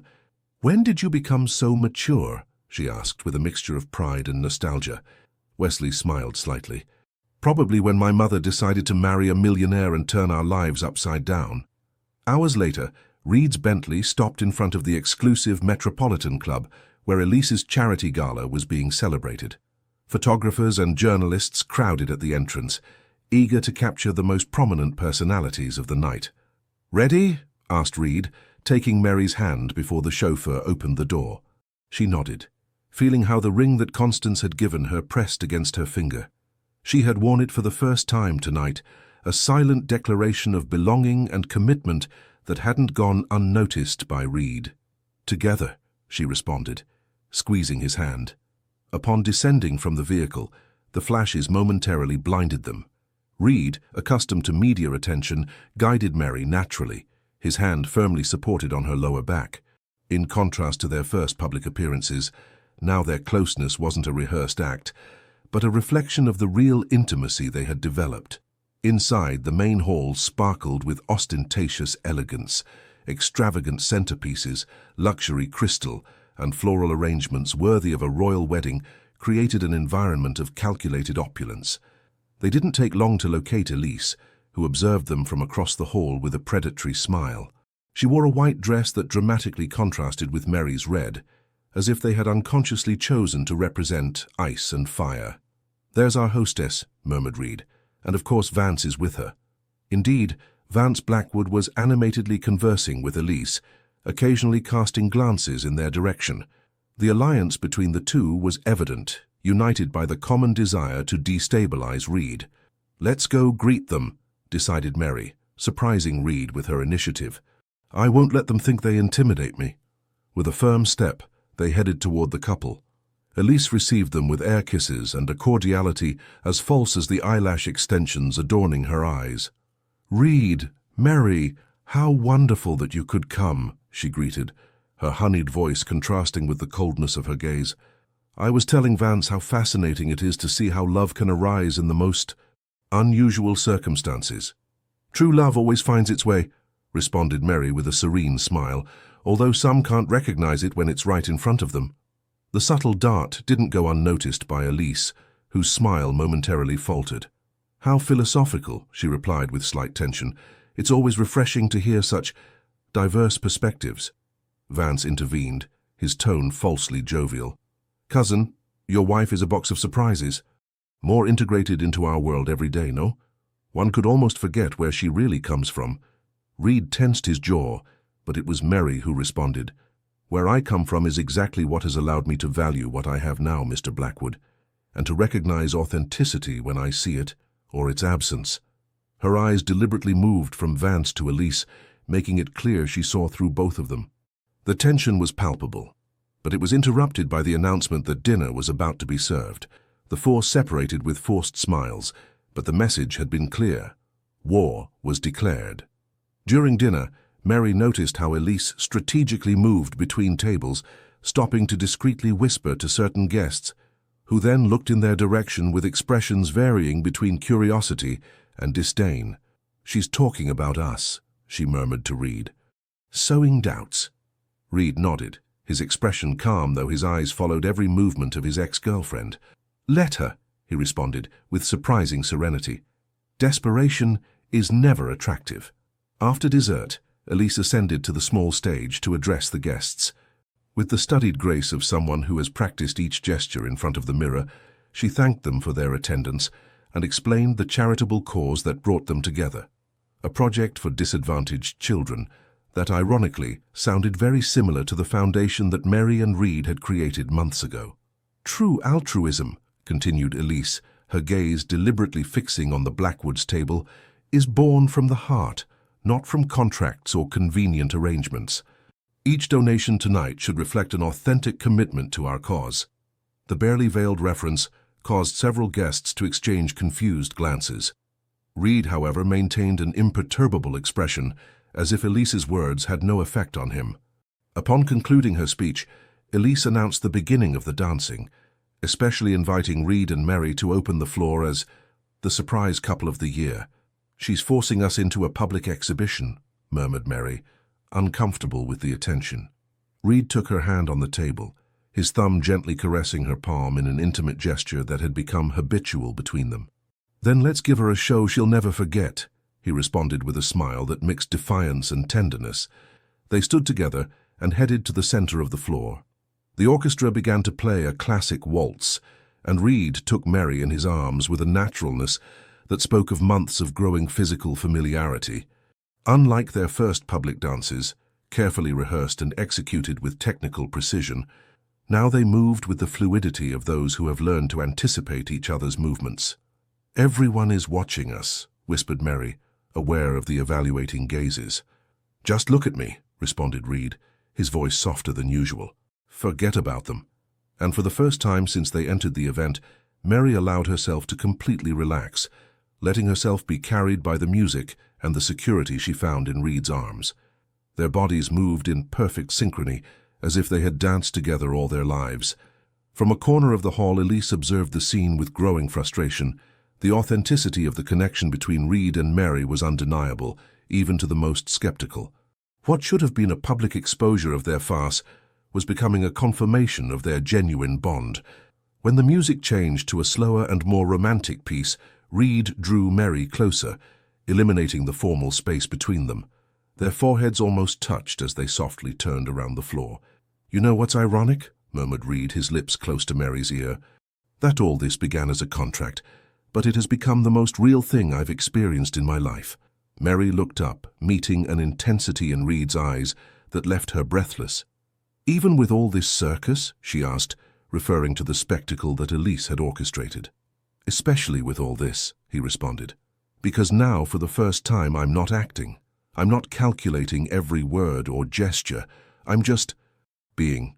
The simplicity and depth of his confession moved Mary to tears. Without thinking of the consequences, of the hundreds of eyes watching them, she rose slightly on her tiptoes and kissed Reed.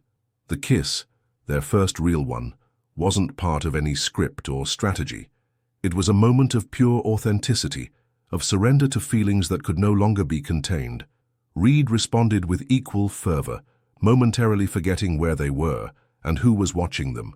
When they finally separated, a silence had fallen over the hall, followed by spontaneous applause that seemed to confuse even those who initiated it. The image of Reed Blackwood, the cold business strategist, kissing his wife with such abandon, contradicted everything that New York high society believed it knew about him. Elise, realizing that her plan had spectacularly failed, discreetly left the hall. Vance, for his part, observed the scene with a mixture of frustration and calculation, like someone who isn't willing to accept defeat so easily. Later that night, as they returned home in the tranquility of the Bentley, Mary rested her head on Reed's shoulder, an intimacy that felt completely natural after what had occurred. "Do you think people believed the rumors Elise was spreading?" she asked, her voice soft in the penumbra of the vehicle. Reed interlaced his fingers with hers, observing how the emerald of the Blackwood family ring caught the flashes of the city lights. "I think tonight they saw something that no rumor can discredit," he responded. "The truth." Mary looked at him with curiosity. "And what is that truth?" Reed observed her with an intensity that made the outside world seem to vanish. "That sometimes what begins as a contract can transform into the most authentic love that exists," he responded, leaning to kiss her again, this time without an audience, without pretensions, just the two of them, and the truth they could no longer deny. As the vehicle advanced through the illuminated streets of New York, Mary understood that the ghost from the past she had feared facing had ironically become the catalyst that had finally torn down the last barriers between her and Reed, as if the universe had decided it was the perfect moment for both to accept what their hearts already knew, that some contracts are destined to be broken so something much more valuable can flourish in their place. The first drops of rain hit the windows of the Blackwood mansion with unusual force, presaging the storm that was approaching. New York was preparing for one of the most intense storms of the season, while Mary observed the darkened sky from the covered terrace, a steaming cup of tea between her hands. 5 months had passed since Elise's gala, 5 months of transformation in her relationship with Reed. What began with that public kiss had evolved toward genuine intimacy, sharing not only the same house but also, finally, the same bedroom. The original contract, that cold transaction that had united them, now seemed a distant memory, almost belonging to another life. "Penny for your thoughts," said Reed in English, silently appearing behind her. It was a phrase he had adopted from his years at Harvard and that he used when he found her thoughtful. Mary smiled, leaning back against his chest while he surrounded her with his arms. "I was remembering our first night together," she responded softly. "How you trembled when you touched me for the first time." Reed laughed gently against her hair. "The great Reed Blackwood, terror of boardrooms, trembling like a teenager," he admitted without shame. "I had never cared so much about doing things right." A thunder rumbled in the distance, and the lights of the mansion momentarily flickered. The storm was intensifying, but in the refuge of his arms, Mary felt a security that transcended the physical. "We should check that everything is secured before it gets worse," she suggested, always practical. Reed nodded, though he seemed reluctant to release her. In the last few months he had become more tactile, as if he needed constant confirmation of her physical presence. While they toured the house, checking windows and securing objects in the garden, Carmela, Mary's assistant, called urgently. "Mrs. Blackwood, excuse the interruption," she said with evident nervousness. "There's a situation at the foundation. The storm has damaged the roof of the community centre in Brighton, and the families who were receiving training are trapped there." Mary exchanged a quick glance with Reed. "I'm on my way," she responded immediately. "It's too dangerous with this storm," objected Reed, his protective instinct activating. "They're families from my old neighbourhood, Reed," replied Mary with determination. "I can't stay here comfortably while they're in danger." The intensity in her gaze made it clear that her decision was firm. Reed knew her well enough now to know that trying to stop her would be useless. "I'll go with you," he decided, taking the keys to his all-terrain vehicle. That Bentley wasn't made for flooded streets. The surprise on Mary's face was evident. The Reed she had initially met would never have ventured into a marginalized area during a storm, risking his comfort and safety for strangers. The journey to Brighton was complicated. The streets were beginning to flood, and visibility reduced with each mile. Reed drove with absolute concentration, while Mary coordinated by phone with the volunteers who were already at the community centre. "Emergency services are saturated," she informed with concern. "They say it will take hours to arrive." Reed nodded, gripping the steering wheel with determination. "Then it depends on us," he responded, with a confidence that contrasted with the chaotic external situation. When they finally arrived at the community centre, the scene was desolate. Part of the roof had collapsed and water was copiously filtering through. About 20 people, mostly women and children, had taken refuge in the only section that remained relatively dry. Mary jumped from the vehicle as soon as it stopped, running toward the building without caring about the rain that soaked her elegant clothes. Reed followed her after making some quick calls. Inside, the chaos was evident but controlled. Ruth, an old neighbor of Mary who now worked as a volunteer at the foundation, organized the families while they tried to contain the water with buckets and improvised tarps. "Mary, thank God!" exclaimed the woman upon seeing her. "The structure is giving way. We need to evacuate soon." Reed quickly examined the building with a critical eye, his experience in construction allowing him to evaluate the structural damage. "This place isn't safe," he determined with authority. "We have to get everyone out immediately." Without waiting for instructions, he began to organize the evacuation, assigning priority to children and the elderly. With surprising efficiency for someone of his social position, he carried an old woman in his arms and took her to his vehicle, protecting her head from the rain with his own jacket. Mary, meanwhile, helped coordinate the rest of the group, surprised and moved by Reed's initiative. This wasn't the same man she had met months ago, the one who measured each action in terms of personal benefit. "Watch out!" Ruth's cry alerted everyone when a new section of the roof yielded to the weight of the water. Reed reacted instantly, pushing Mary and a child out of the way of the falling debris. In the process, a metal beam hit his shoulder, making him lose his balance. "Reed!" exclaimed Mary, running toward him as he got up with difficulty.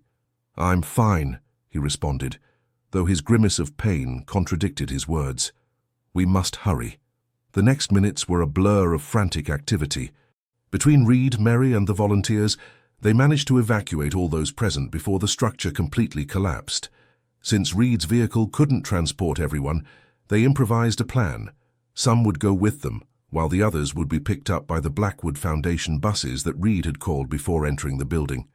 Already in the vehicle, soaked and exhausted but safe, Mary noticed how Reed held his shoulder with a grimace of pain he tried to disguise. "You need medical attention," she insisted, examining the shoulder that was beginning to visibly swell. "First, let's get these people to a safe place," he responded firmly. Making a quick decision, Reed drove toward Mary's old house in Brighton, where Harriet, now recovered from her transplant, received them with surprise but without asking questions. The modest house soon filled with soaked and grateful people. Reed, who months before would have felt completely out of place in such an environment, now moved with surprising naturalness, helping distribute dry towels and organizing the arrival of the buses. Harriet, observing from the kitchen while preparing hot coffee for everyone, discreetly approached her daughter. "That man is hurt," she commented, nodding toward Reed, who disguised the pain while playing with a small child. "And he's trying to hide it." Mary nodded, already knowing Reed's tendency to hide any sign of vulnerability. "He's proud," she responded, with a mixture of exasperation and tenderness. "No," corrected Harriet with the wisdom of her years. "He's trying to be strong for you, there's a difference." The observation left Mary momentarily speechless. She observed Reed under this new light, understanding that his reluctance to show pain wasn't just pride, but a desire not to worry her amid the crisis. When finally the buses arrived and the families were transferred to a temporary shelter financed by the Blackwood Foundation, Reed and Mary remained alone with Harriet in the small living room. "Let me see that shoulder," insisted the old woman with maternal authority that admitted no reply. Surprisingly, Reed obeyed without protest, allowing Mary's mother to examine the contusion that now showed an impressive purple tone. "It doesn't seem broken, but you'll need ice and rest," diagnosed Harriet, "and probably x-rays tomorrow." While the old woman prepared a cold compress, Mary sat next to Reed, taking his hand gently. "Why did you do it?" she asked quietly. "Risk yourself like that for people you don't even know." Reed looked at her with an intensity that left her breathless. "Because they matter to you," he responded with simplicity.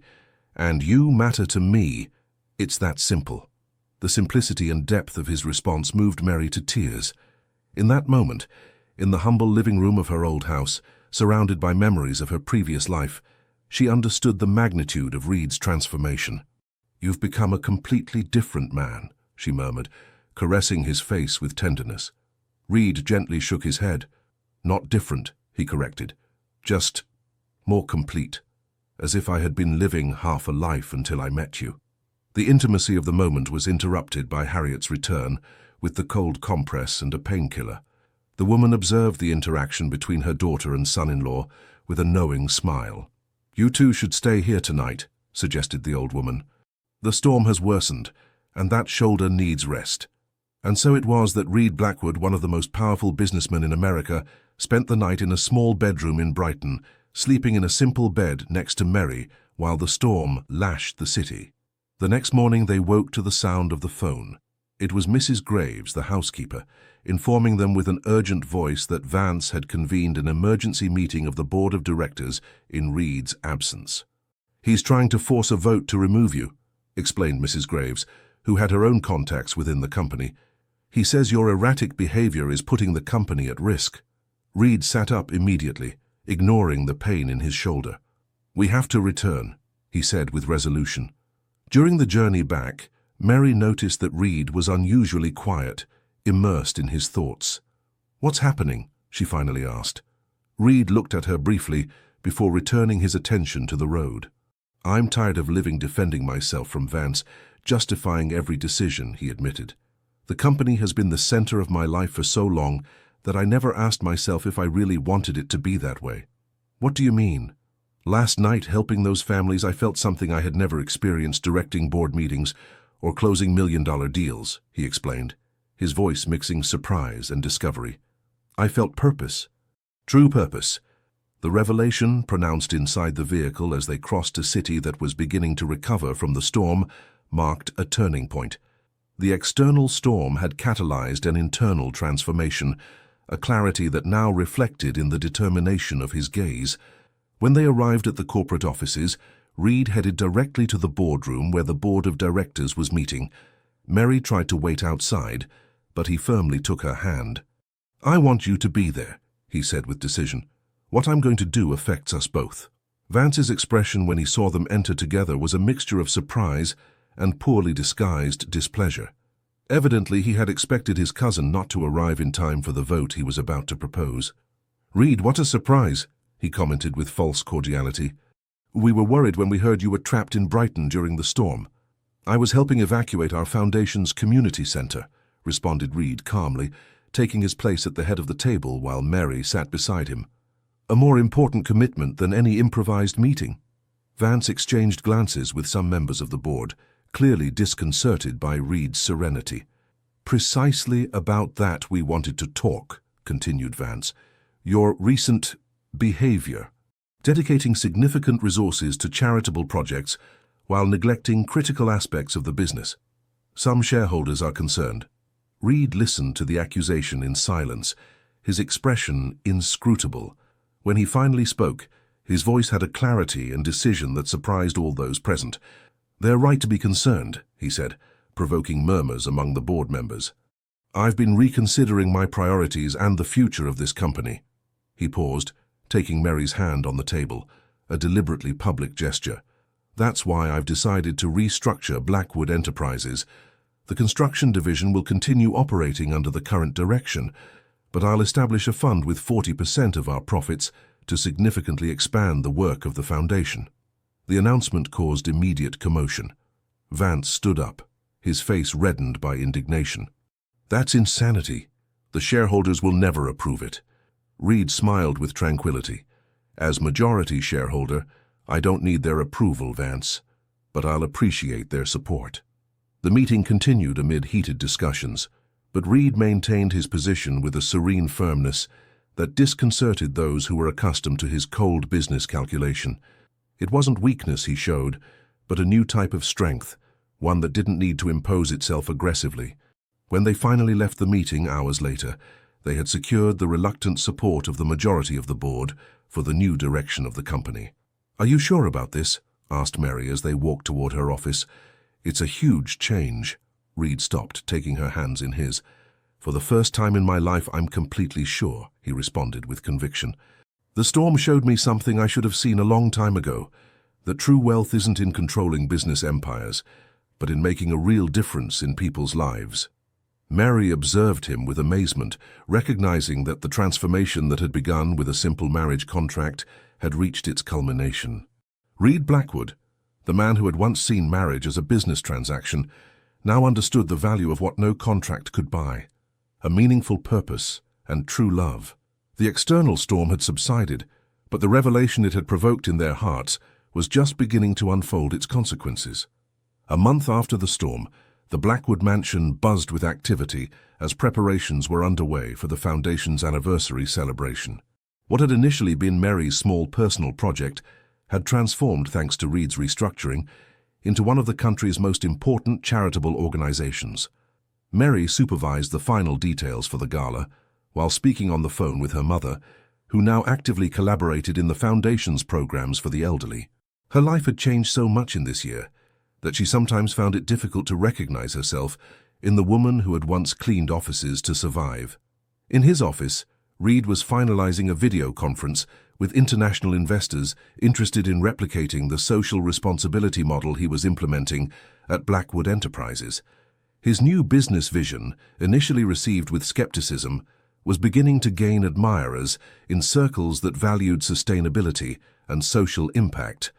When the call ended, Reed leaned back in his chair, unconsciously massaging the shoulder that still occasionally bothered him since the incident at the community center. A soft smile formed on his face as he remembered the irony. That physical blow had crystallized an internal transformation that had been gestating for months. The intercom sounded, interrupting his reflections. "Sir, your cousin Vance insists on seeing you," announced his assistant with evident discomfort. "He says it's urgent." Reed sighed. Since the company's restructuring, Vance's appearances had become less frequent but more tense. It was evident that his cousin hadn't given up on his ambitions. "Show him in," he responded, mentally preparing for another confrontation. Vance entered with the arrogant bearing that characterized him, although Reed immediately noticed something different, a smug smile that suggested he believed he had the upper hand.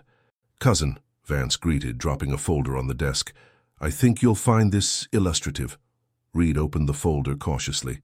Inside were photographs and documents that detailed Mary's previous life: her work as a domestic employee, her house's mortgage, her mother's health status before the transplant. But what really caught his attention was a copy of the original marriage contract, the one he believed destroyed. "Where did you get this?" he asked with a controlled voice, though tension was evident in his jaw. Vance shrugged with feigned nonchalance. "Let's say your lawyer isn't as discreet as you think, especially when offered the right amount." he responded, visibly enjoying the moment. What do you think your new philanthropic partners will say when they discover that your inspiring marriage began as a commercial transaction? That your entire transformation is based on a lie? Reed observed the documents with an inscrutable expression. A year ago, this threat would have terrified him, compromising everything he had worked for. Now, surprisingly, he felt more indignation than fear. "What do you want, Vance?" he asked directly. "I assume this isn't just to ruin my day." Vance smiled, pleased to get to the point. "I want the presidency of the International Division," he declared without hesitation. "Complete operational autonomy and a significant increase in my shareholding. In exchange, these documents will never see the public light." Reed stood up, walking toward the window that offered a panoramic view of the city. The Reed of a year ago would have immediately yielded, prioritizing public image above all else. But that Reed no longer existed. "Do you know what the difference is between you and me, Vance?" he asked with a tranquility that disoriented his cousin. "That you continue thinking that power lies in secrets, in manipulation. I've learned that it's in the truth." He turned, directly confronting his cousin. "Publish the documents if you want. I'm not ashamed to acknowledge how my marriage began, because what's important isn't how it started, but what it has become." Reed's serenity disconcerted Vance, who had expected panic or at least a counteroffer. He wasn't prepared for this almost philosophical acceptance. "You're bluffing," he accused, recovering his aggressive posture. "The board of directors will dismiss you when it becomes public. Shareholders will lose confidence. Your precious foundation will lose credibility." Reed remained imperturbable. "Perhaps," he conceded, "or perhaps we'll discover that people appreciate honesty and redemption more than feigned perfection. In any case, I won't yield to blackmail." At that moment, the door opened without prior notice. Mary entered, her serious expression indicating that she had heard at least part of the conversation. "Your assistant told me Vance was here," she explained, her gaze alternating between both men before fixing on the open folder on the desk. Reed visibly tensed. One thing was showing courage in the face of Vance's threats, and quite another was confronting the pain it could cause Mary. However, before he could speak, she approached and took the folder, examining its contents with surprising calmness. "I see you've been busy, Vance," she finally commented, her voice firm and controlled. "How much did it cost you to obtain these private documents?" Vance, momentarily disoriented by her entrance, quickly recovered his defiant attitude. "Enough to ensure I have all the necessary evidence," he responded. "Your Cinderella story is about to crumble, dear." To the surprise of both men, Mary smiled with serenity. "My story has never been a fairy tale, Vance," she responded. "I've cleaned houses since I was 15 to support my family. I've watched my mother struggle against a terminal illness without being able to pay for the appropriate treatment. I've raised my son alone while working double shifts." Her voice acquired an intensity that captured the complete attention of both. "I'm not ashamed of my past or the decisions I made to protect my family, including signing that contract," she continued, pointing to the document. "What began as a convenient agreement transformed into something real, not by magic, but through hard work, honesty, and the courage to be vulnerable." She moved closer to Reed, taking his hand in a gesture of solidarity that deeply moved him. "So go ahead, publish these documents," she challenged Vance. "Tell the world that I was once a domestic employee who accepted a marriage contract out of desperation, and then let them see who I've become, who we've become together." The unity that Reed and Mary showed was exactly the opposite of what Vance had hoped to provoke. He had counted on the threat dividing them, that Reed would sacrifice Mary to safeguard his reputation, or that she would feel betrayed upon seeing her past exposed. "You're making a mistake," Vance insisted, though his voice had lost part of its conviction. "Public opinion will destroy you." "Maybe," intervened Reed. "Or maybe it's time for public opinion to see that people can change, that mistakes can turn into successes, that what begins as self-interest can transform into genuine love." Taking a sudden decision, Reed collected the documents and handed them to Vance. "Here, save yourself the effort of making copies," he said with surprising lightness. "We ourselves will share our story at tonight's gala, the true story, without filters." Vance looked at them alternatively, searching for signs of deception or bluffing. He found only sincere determination. "You're crazy," he murmured, taking the folder with mechanical movements. "This will ruin everything you've built." Or it will make it more authentic, responded Mary. There's only one way to find out. When Vance left, visibly disoriented by the unexpected turn of events, Reed and Mary remained alone in the office. A reflective silence settled between them as they processed what had just occurred and the decision they had made. "Are you sure about this?" Reed finally asked, concern evident in his voice. "Exposing everything, right now?" Mary nodded, her expression serene despite the magnitude of the challenge they faced. "Secrecy has given us power until now," she responded, "but perhaps the truth will give us something more valuable: freedom." Reed drew her to him in an embrace that communicated more than any word. In that moment, they understood that Vance's ultimatum, designed to destroy them, could become the catalyst for their final liberation. The freedom to be completely honest, not just between them, but with the world. That night, before hundreds of guests at the Foundation's anniversary gala, Reed and Mary ascended the stage together. What followed wasn't the carefully prepared speech that everyone expected, but a real story of transformation. From a cold contract to authentic love, from self-interest to genuine commitment to others. As they shared their truth, something extraordinary happened. Instead of the scandal and rejection that Vance had predicted, the audience responded with something unexpected: recognition. Recognition of the authenticity of an imperfect but real story, of the possibility of transformation that everyone yearns for in their own lives. As they concluded, while applause filled the hall, Reed and Mary understood that they had conquered not just Vance, but the very fear that had kept them captive. The contract that had once defined their relationship had become, ironically, the instrument of their deepest liberation. "You can't be serious." Reed's voice resonated in the spacious study of the mansion, mixing incredulity with growing frustration. "Return to cleaning services. You have an MBA now, you run an international foundation." Mary, seated across from him with the serenity she had developed during these months, held his gaze without flinching. "Not return to cleaning as such," she explained patiently. "Create a cooperative for domestic workers, a business model that offers them dignified conditions, social security, training, and participation in the profits."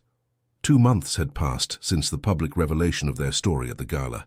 Contrary to Vance's catastrophic predictions, honesty had strengthened their position. The press had transformed their narrative from marriage by contract into an inspiring story of personal growth and redemption. Even the most skeptical recognized the authenticity of the transformation of both. However, Mary's sudden proposal had taken Reed by surprise. After all they had built together, the idea that she wanted to reconnect with her past as a domestic worker seemed incomprehensible to him. "But why?" he insisted, trying to moderate his tone. "The Foundation already has programs to support domestic workers. We can expand them, double the budget if necessary." Mary stood up, approaching the window that offered a panoramic view of the city. On clear days like today, she could distinguish the Brighton neighborhood in the distance, a constant reminder of her origins. "It's not just about money or programs, Reed," she finally responded. "It's about dignity, about personal agency. These women don't just need economic support. They need a model that empowers them, that transforms how society sees their work." She turned toward him, her eyes bright with the passion that social justice always awakened in her. "I need to do this," she continued with softness but firmness. "Not just for them, but for me. To close a circle, to honor where I come from while celebrating where we're going." Reed observed her in silence, recognizing in her expression the same determination that had captivated him from the beginning. He understood then that his initial resistance was born not from disagreement with the idea itself, but from the irrational fear that Mary was somehow taking a step back in their relationship. "You're right," he finally conceded, approaching to take her hands. "It's a valuable project. I'm just concerned that you're overloading yourself. Between the foundation, your studies, the family." Mary smiled, recognizing his genuine concern. "That's why I won't do it alone," she responded. "Wesley has finished his first year of college and is excited to apply his programming knowledge. He wants to develop an application that connects workers with potential employers, eliminating intermediaries and ensuring fair conditions." The mention of Wesley, who had gone from rejecting everything related to Reed to actively collaborating in family projects, evidenced how much they had evolved as a family. "It's a good idea," recognized Reed, his analytical mind already evaluating possibilities. So in fact, we could integrate that system with the social responsibility platform we're developing for companies. Create a certification standard for employers who guarantee dignified conditions. Mary laughed softly upon seeing how, in a matter of minutes, Reed had gone from resistance to strategic planning. It was a quality she admired in him, his capacity to adapt and convert each challenge into an opportunity. "See? That's why I need you in this," she said, approaching to kiss him briefly. "You see structures and systems where I see people and needs. Together we create complete solutions." Reed wrapped her in his arms, amazed once more by the way they complemented each other. Where he tended to think in terms of efficiency and scalability, she contributed humanity and personal connection. Their different perspectives, which once seemed incompatible, now formed an integrated and powerful vision. "There's something else I haven't told you," added Mary, separating slightly to look him in the eyes. "I received an invitation to speak at the ILO conference on domestic work in Geneva. They want me to share our story and the model we're developing." The surprise and pride mixed in Reed's face. "That's incredible," he responded with sincerity. "Your voice and experience can change international policies." "Our experience," she corrected. "They want us to go together, the businessman and the former domestic employee, who are redefining labor relations from both sides of the equation." The symbolism didn't go unnoticed for Reed. What had begun as a hierarchical relationship between employer and employee had transformed into a collaboration between equals, each contributing their unique strengths. "We'll have to take Wesley and your mother," said Reed, already planning. "We could extend the trip, explore Europe together after the conference. A real family vacation." Mary nodded, though a shadow of concern crossed her face. "Do you think Constance will be strong enough to stay alone? She's been weaker lately." The health of the Blackwood matriarch had deteriorated in recent months. At 91 years old, she maintained her lucidity and character, but her body was beginning to show the inevitable wear of time. "I'll ask her if she wants to accompany us," suggested Reed. "A change of air might do her good. Besides, she's always wanted to see Lake Geneva." The conversation drifted toward logistical details of the trip and the cooperative project. The initial discussion had transformed into a collaborative planning session, evidencing how they had learned to navigate their differences and convert them into complementary strengths. That night, while they dined in the garden, Wesley surprised them with an initial prototype of the application for domestic workers. The interface, intuitive and accessible, reflected a deep understanding of the needs of women with limited digital literacy. "This is impressive," commented Reed, genuinely admiring the young man's talent. "Have you considered including a bidirectional evaluation system? Not just employers evaluating the service, but workers also being able to rate labor conditions." Wesley nodded. His initial reservations toward Reed completely dissipated. "I was working on that precisely," he responded with enthusiasm. "I also want to add a labor rights calculator so that both employers and workers know exactly what the law establishes." Harriet, who had been listening in silence, intervened with the practical wisdom that characterized her. "All that sounds very nice, but don't forget that many of these women barely have basic phones, and some can't even read well," she pointed out. "You'll need physical centers where they can receive help using the application, at least at the beginning." Reed and Mary exchanged looks of recognition. It was exactly this type of perspectives from lived experience that enriched their projects, avoiding purely theoretical or technological solutions that didn't consider the realities on the ground. "Your mother is right," conceded Reed. "We could adapt some spaces in the Foundation's community centers for this purpose, offer basic digital training along with information on labor rights." Dinner continued this way, with ideas flowing freely among the three generations present, each contributing their unique perspective. Harriet's life experience, Wesley's technical knowledge, Reed's business vision, and Mary's social understanding. From this exchange emerged something more valuable than any individual plan. A collective vision rooted in diverse experiences, but unified by shared values. Later, when the young man retired and Harriet went to rest, Reed and Mary remained alone in the garden, enjoying the complicit silence they had learned to appreciate. "You know what I was thinking about," commented Reed, contemplating the stars. "How my definition of success has changed. Before it was accumulating power, controlling markets, outperforming the competition. Now? Mary encouraged him when the pause extended. Reed looked at her with a vulnerability that only she knew. Now it's this, he responded, pointing to the space between them. Creating together, using what we have to open doors that others believed closed. Seeing Wesley develop into the extraordinary young man he was always destined to be. Mary interlaced her fingers with his, moved by the sincerity of his words. Success is what we build, not what we accumulate, she added, giving voice to the shared understanding they had developed. It's the impact we leave, the lives we improve, including our own. Reed nodded, thoughtful. When we signed that contract almost a year ago, he reflected, I thought I was buying a solution to a problem. I never imagined I was taking the first step toward a completely different life, a life with purpose. Life has a peculiar sense of humor, responded Mary with a smile. Sometimes it takes us exactly where we need to be, even though we take the path for wrong reasons.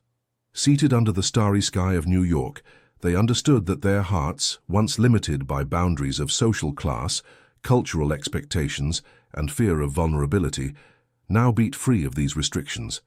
The contract that had intended to define and confine their relationship had become, paradoxically, the catalyst for a freedom that neither had imagined possible.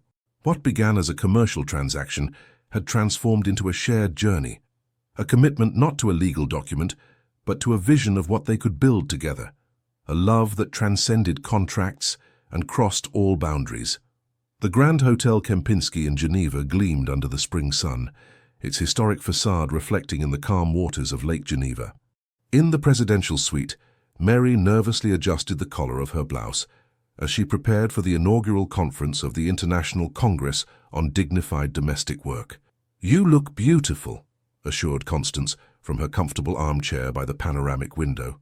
Despite the initial reluctance of her doctors, the matriarch had insisted on accompanying them on this trip, arguing that, at my age, medical advice is a suggestion, not a commandment.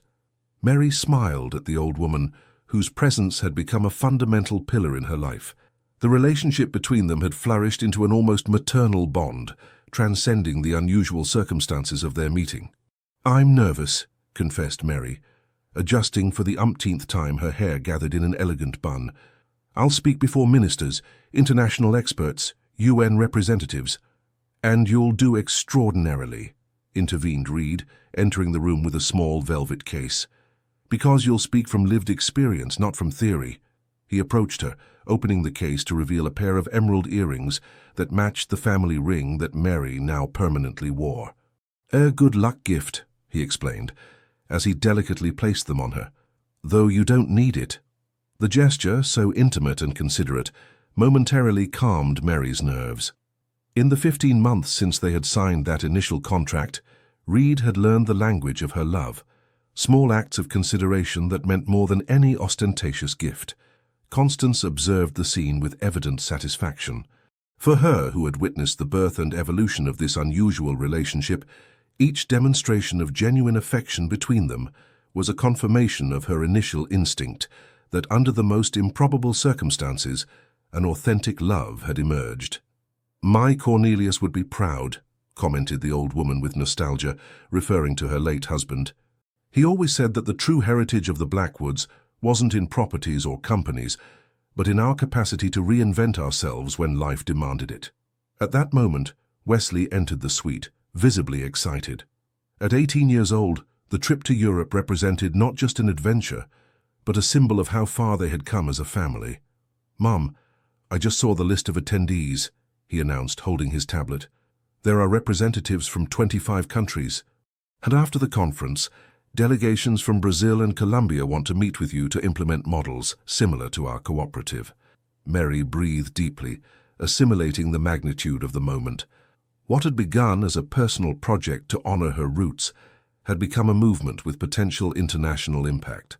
We should go now, suggested Reed, consulting his watch. The press will want some photographs before the opening. As they prepared to leave, Harriet, who had been resting in the adjoining room, joined the group. Mary's mother had flourished during this year, her health restored thanks to the transplant, and her spirit revitalized by her active participation in the Foundation's programs. My daughter, Speaking before the United Nations, she commented with poorly disguised pride. If your father could see you. The emotion in her voice caused a lump in Mary's throat. In moments like this, the contrast between her current life and her humble origins became more evident, not with shame, but with a deep gratitude for the path traveled. The family entourage headed to the International Conference Center, where hundreds of delegates awaited the beginning of the Congress. Behind the scenes, while the organizers finalized details, Mary received unexpected news. Mrs. Blackwood approached an assistant with a worried expression. We've received a last-minute request. Ms. Elise Crawford has asked to join your panel as a commentator. She's an advisor to the U.S. Labor Department and apparently has experience in domestic labor policies. Reed, who had heard the conversation, visibly tensed his posture. Elise had maintained a low profile since the failure of her public exposure attempt, but evidently hadn't given up her desire for confrontation. It's your decision, he said to Mary, respecting her autonomy in this crucial moment. We can reject her without problems. Mary briefly considered her options. Elise represented a painful but important chapter in their shared history, a reminder of the obstacles they had faced and overcome. Let her join the panel, she finally decided. We have nothing to fear or hide. The determination in her voice reflected the evolution of that insecure woman who had once accepted a marriage contract out of desperation. The Mary of today faced challenges head-on, with the confidence of someone who knows their own worth. The main auditorium was completely full when Mary ascended the stage. From the front row, her family observed her with evident pride. Reed projecting silent confidence, Wesley recording the moment with his phone, Constance and Harriet seated together as a living symbol of the union of two apparently distant worlds. And there, at one end of the stage, Elise Crawford waited with an indecipherable expression. Thinner and with a less ostentatious style than in their last encounter, she seemed to have experienced her own transformation. When Mary took the floor, her initial nervousness quickly dissipated. She spoke eloquently about her personal experience as a domestic worker, about the systemic invisibility of millions of women who sustain others' homes while sacrificing time with their own families. She shared the cooperative model they were implementing in the U.S., with concrete data on improvements in income, labor conditions, and psychosocial well-being of the participants. And then, with surprising naturalness, she addressed the elephant in the room, her own history with Reed. Many know how our relationship began, she said, her voice clear and firm. A contract, a transactional agreement between a businessman who needed a wife and a desperate domestic employee trying to help her family. A murmur ran through the audience, particularly among those who didn't know the details of their story. What we least expected was that this contract, designed for mutual benefit but with no space for emotions, would transform into the catalyst for something authentic and profound, she continued, that it would force us to truly see each other, beyond social labels and prejudices. Her eyes briefly met Reed's in the front row. Our personal story is relevant here because it reflects on a microscale what we need at a systemic level, to transform transactional and unequal relationships into bonds of mutual respect and collaboration. Because when we see the other in their complete humanity, when we value the unique contribution that each person brings, we build not just better homes or companies, but more just and human societies. The speech continued, alternating statistical data with personal narratives, concrete proposals with inspiring vision.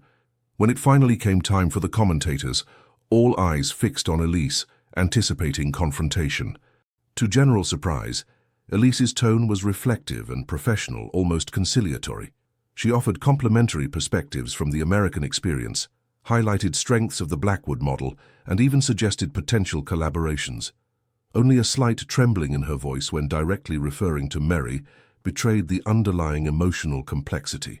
Once the panel concluded, while attendees dispersed for the thematic working groups, Elise approached Mary at a moment when she found herself momentarily alone. "Congratulations on your presentation," she said, with a formality that barely hid her discomfort. "It was impactful." Mary nodded, maintaining a serene but cautious expression. "Thank you.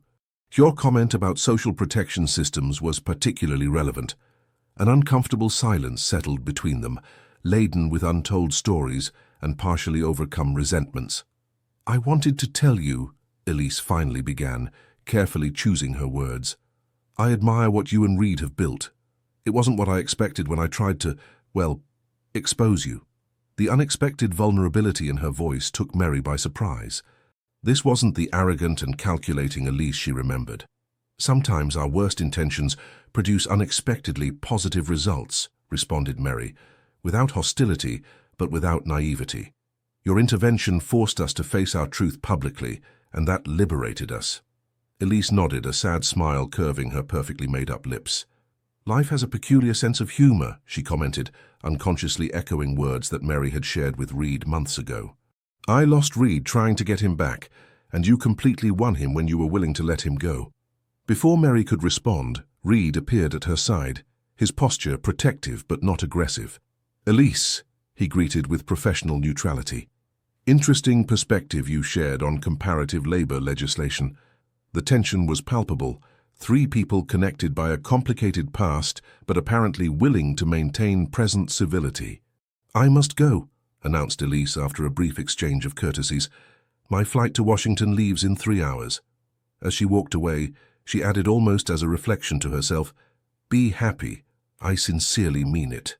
The rest of the conference passed like a whirlwind of activities: presentations, bilateral meetings, interviews with international media.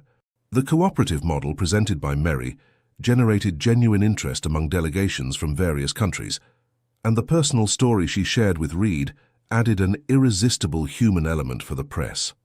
On the night of the last day, the complete family dined in a restaurant on the shores of the lake, celebrating the success of the Congress and planning the tourist route they would take through Europe in the following 2 weeks. "Her toast to my mother," proposed Wesley, raising his glass of juice, "who proved that you don't have to be born into privilege to change the world." Everyone joined the toast, but it was Reed's next proposal that surprised the table. "And a toast to contracts that transform into commitments," he said, his gaze fixed on Mary, "and to legal promises that become promises of the heart." Something in his tone, in the intensity of his gaze, alerted Mary that this wasn't a casual toast.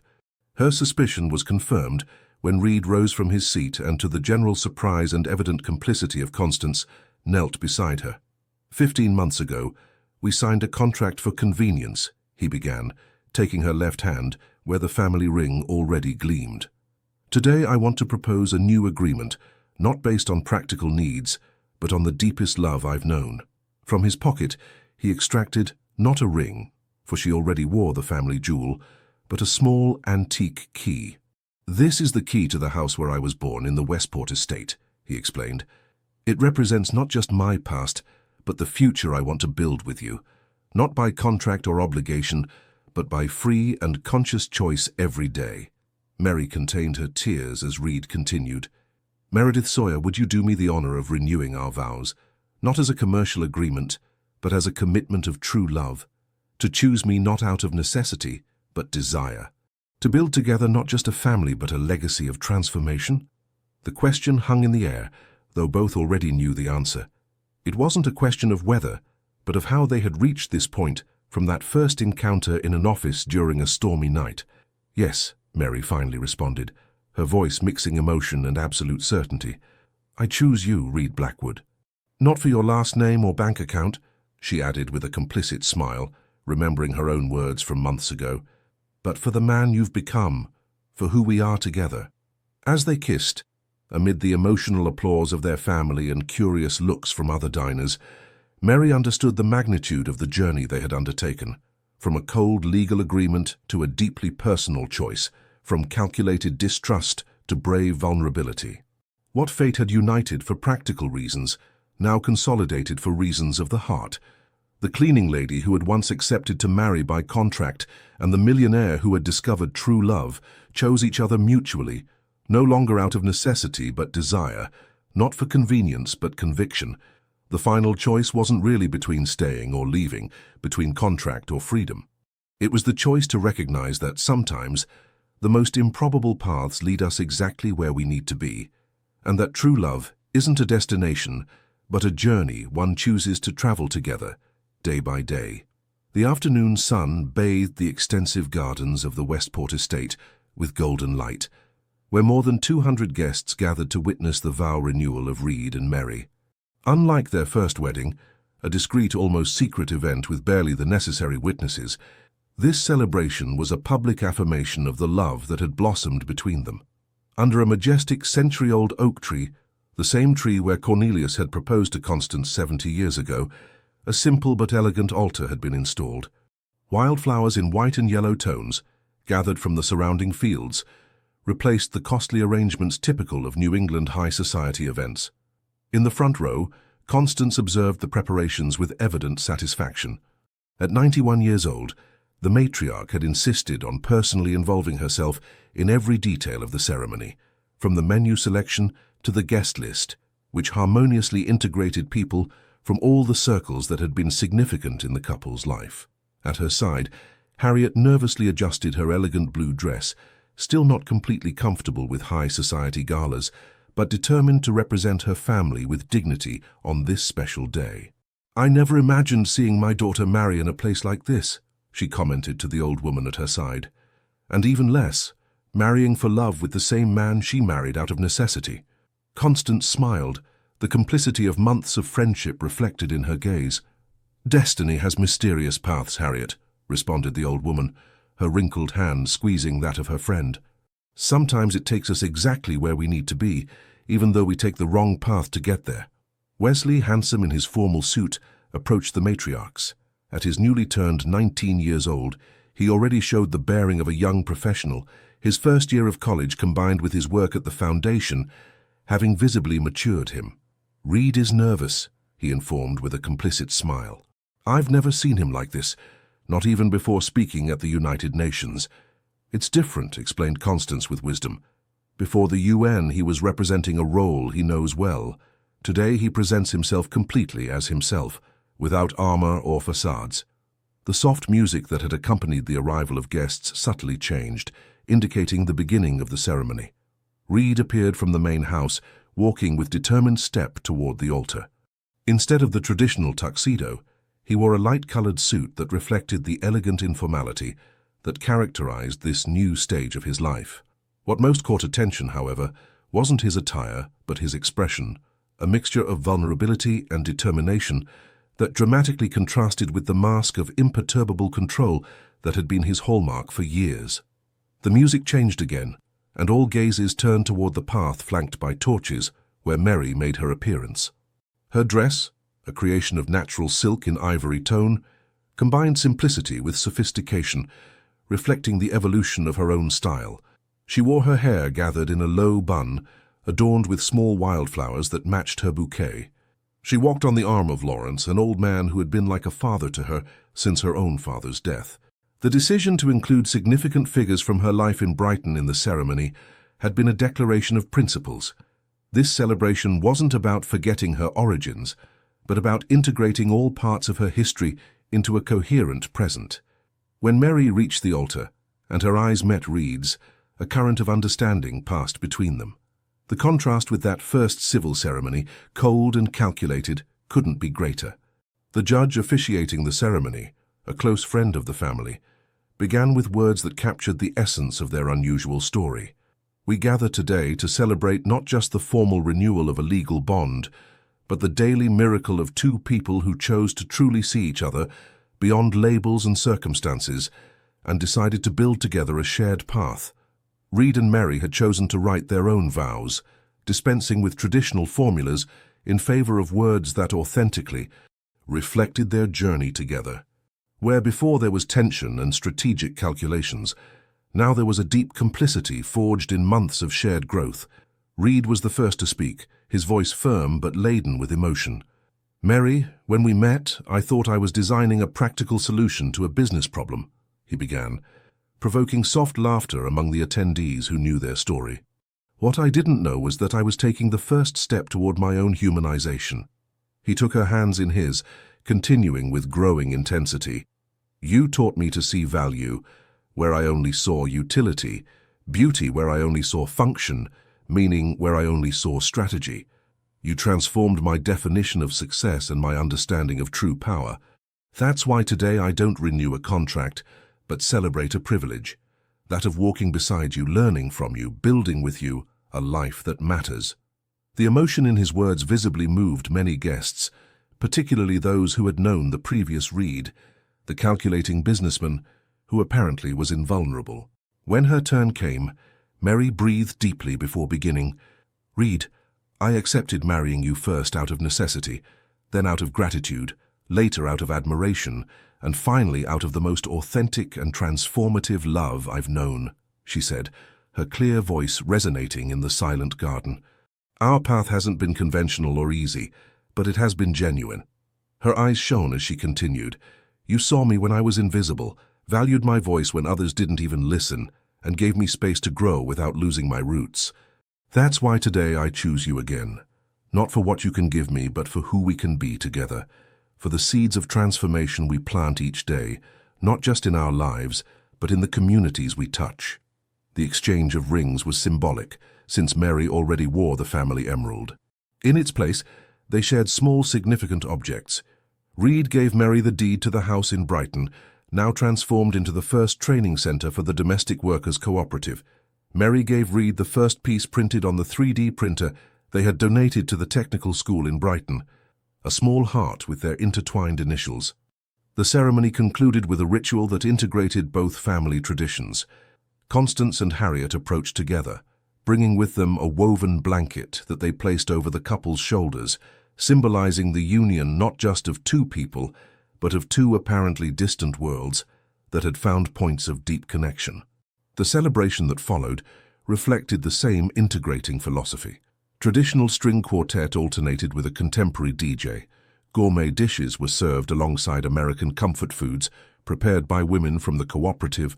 Corporate executives animatedly conversed with community leaders from Brighton. At one point in the party, Vance Blackwood approached the couple. His expression, though cautious, lacked the hostility that had characterized their previous interactions. "Congratulations," he said with educated formality. "I must admit I was wrong about you. What you've built is impressive." Reid, who months ago would have responded with suspicion, extended his hand in a gesture of reconciliation. "Thank you for coming, Vance. It means a lot." The sincerity in his voice reflected another significant transformation, the capacity to forgive and rebuild bridges that once seemed irremediably burned. As the night progressed, Reid and Mary found a moment to briefly escape from the celebration. They walked to a natural viewpoint on the property, from where both the illuminated party and the surrounding valley under the starry sky could be appreciated. "Do you know what day it is today?" asked Mary, leaning against Reid's chest as they contemplated the landscape. "The day of our vow renewal," he responded, gently kissing her hair. "Yes, but it's also exactly the day when our original contract expired," she explained. "Today it's been a year since, according to that legal document, we should have separated." Reid embraced her more closely, the irony of the moment not going unnoticed by either of them. "Of all the terms of that contract, the only one that remains in force is the most important," he reflected. "The clause we never wrote, but that turned out to be the essence of everything, that we would mutually transform each other in ways that neither could foresee." Mary nodded, turning to look at him directly.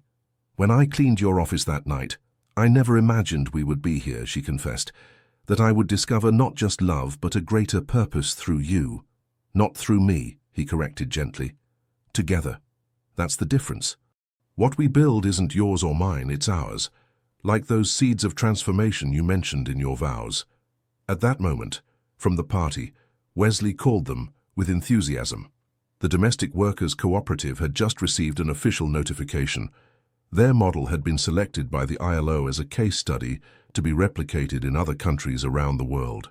As they returned to celebrate this new victory, Mary reflected on the extraordinary journey they had undertaken, from a cold contract to an ardent commitment, from rigidly defined roles to a fluid partnership based on mutual respect and shared purpose.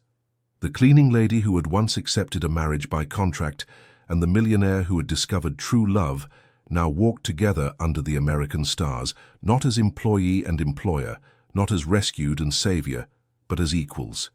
Companions on a journey that had begun for the wrong reasons, but had found its right purpose. The seeds of transformation they had planted, in their hearts, in their families, in their communities, would continue flourishing long after this night, reminding all witnesses of their story that true love isn't a destination, but a path. A path that sometimes begins with a simple contract and blossoms into the deepest and most authentic commitment that two souls can share. Sometimes fate places us exactly where we need to be, even when that place seems wrong in every sense. Mary had thought that first day in Reed's office. As they danced under the moon, surrounded by the people they loved and the projects that passionate them, they understood that intuition had been prophetic. Their right place had always been with each other, though they had needed a contract to discover it.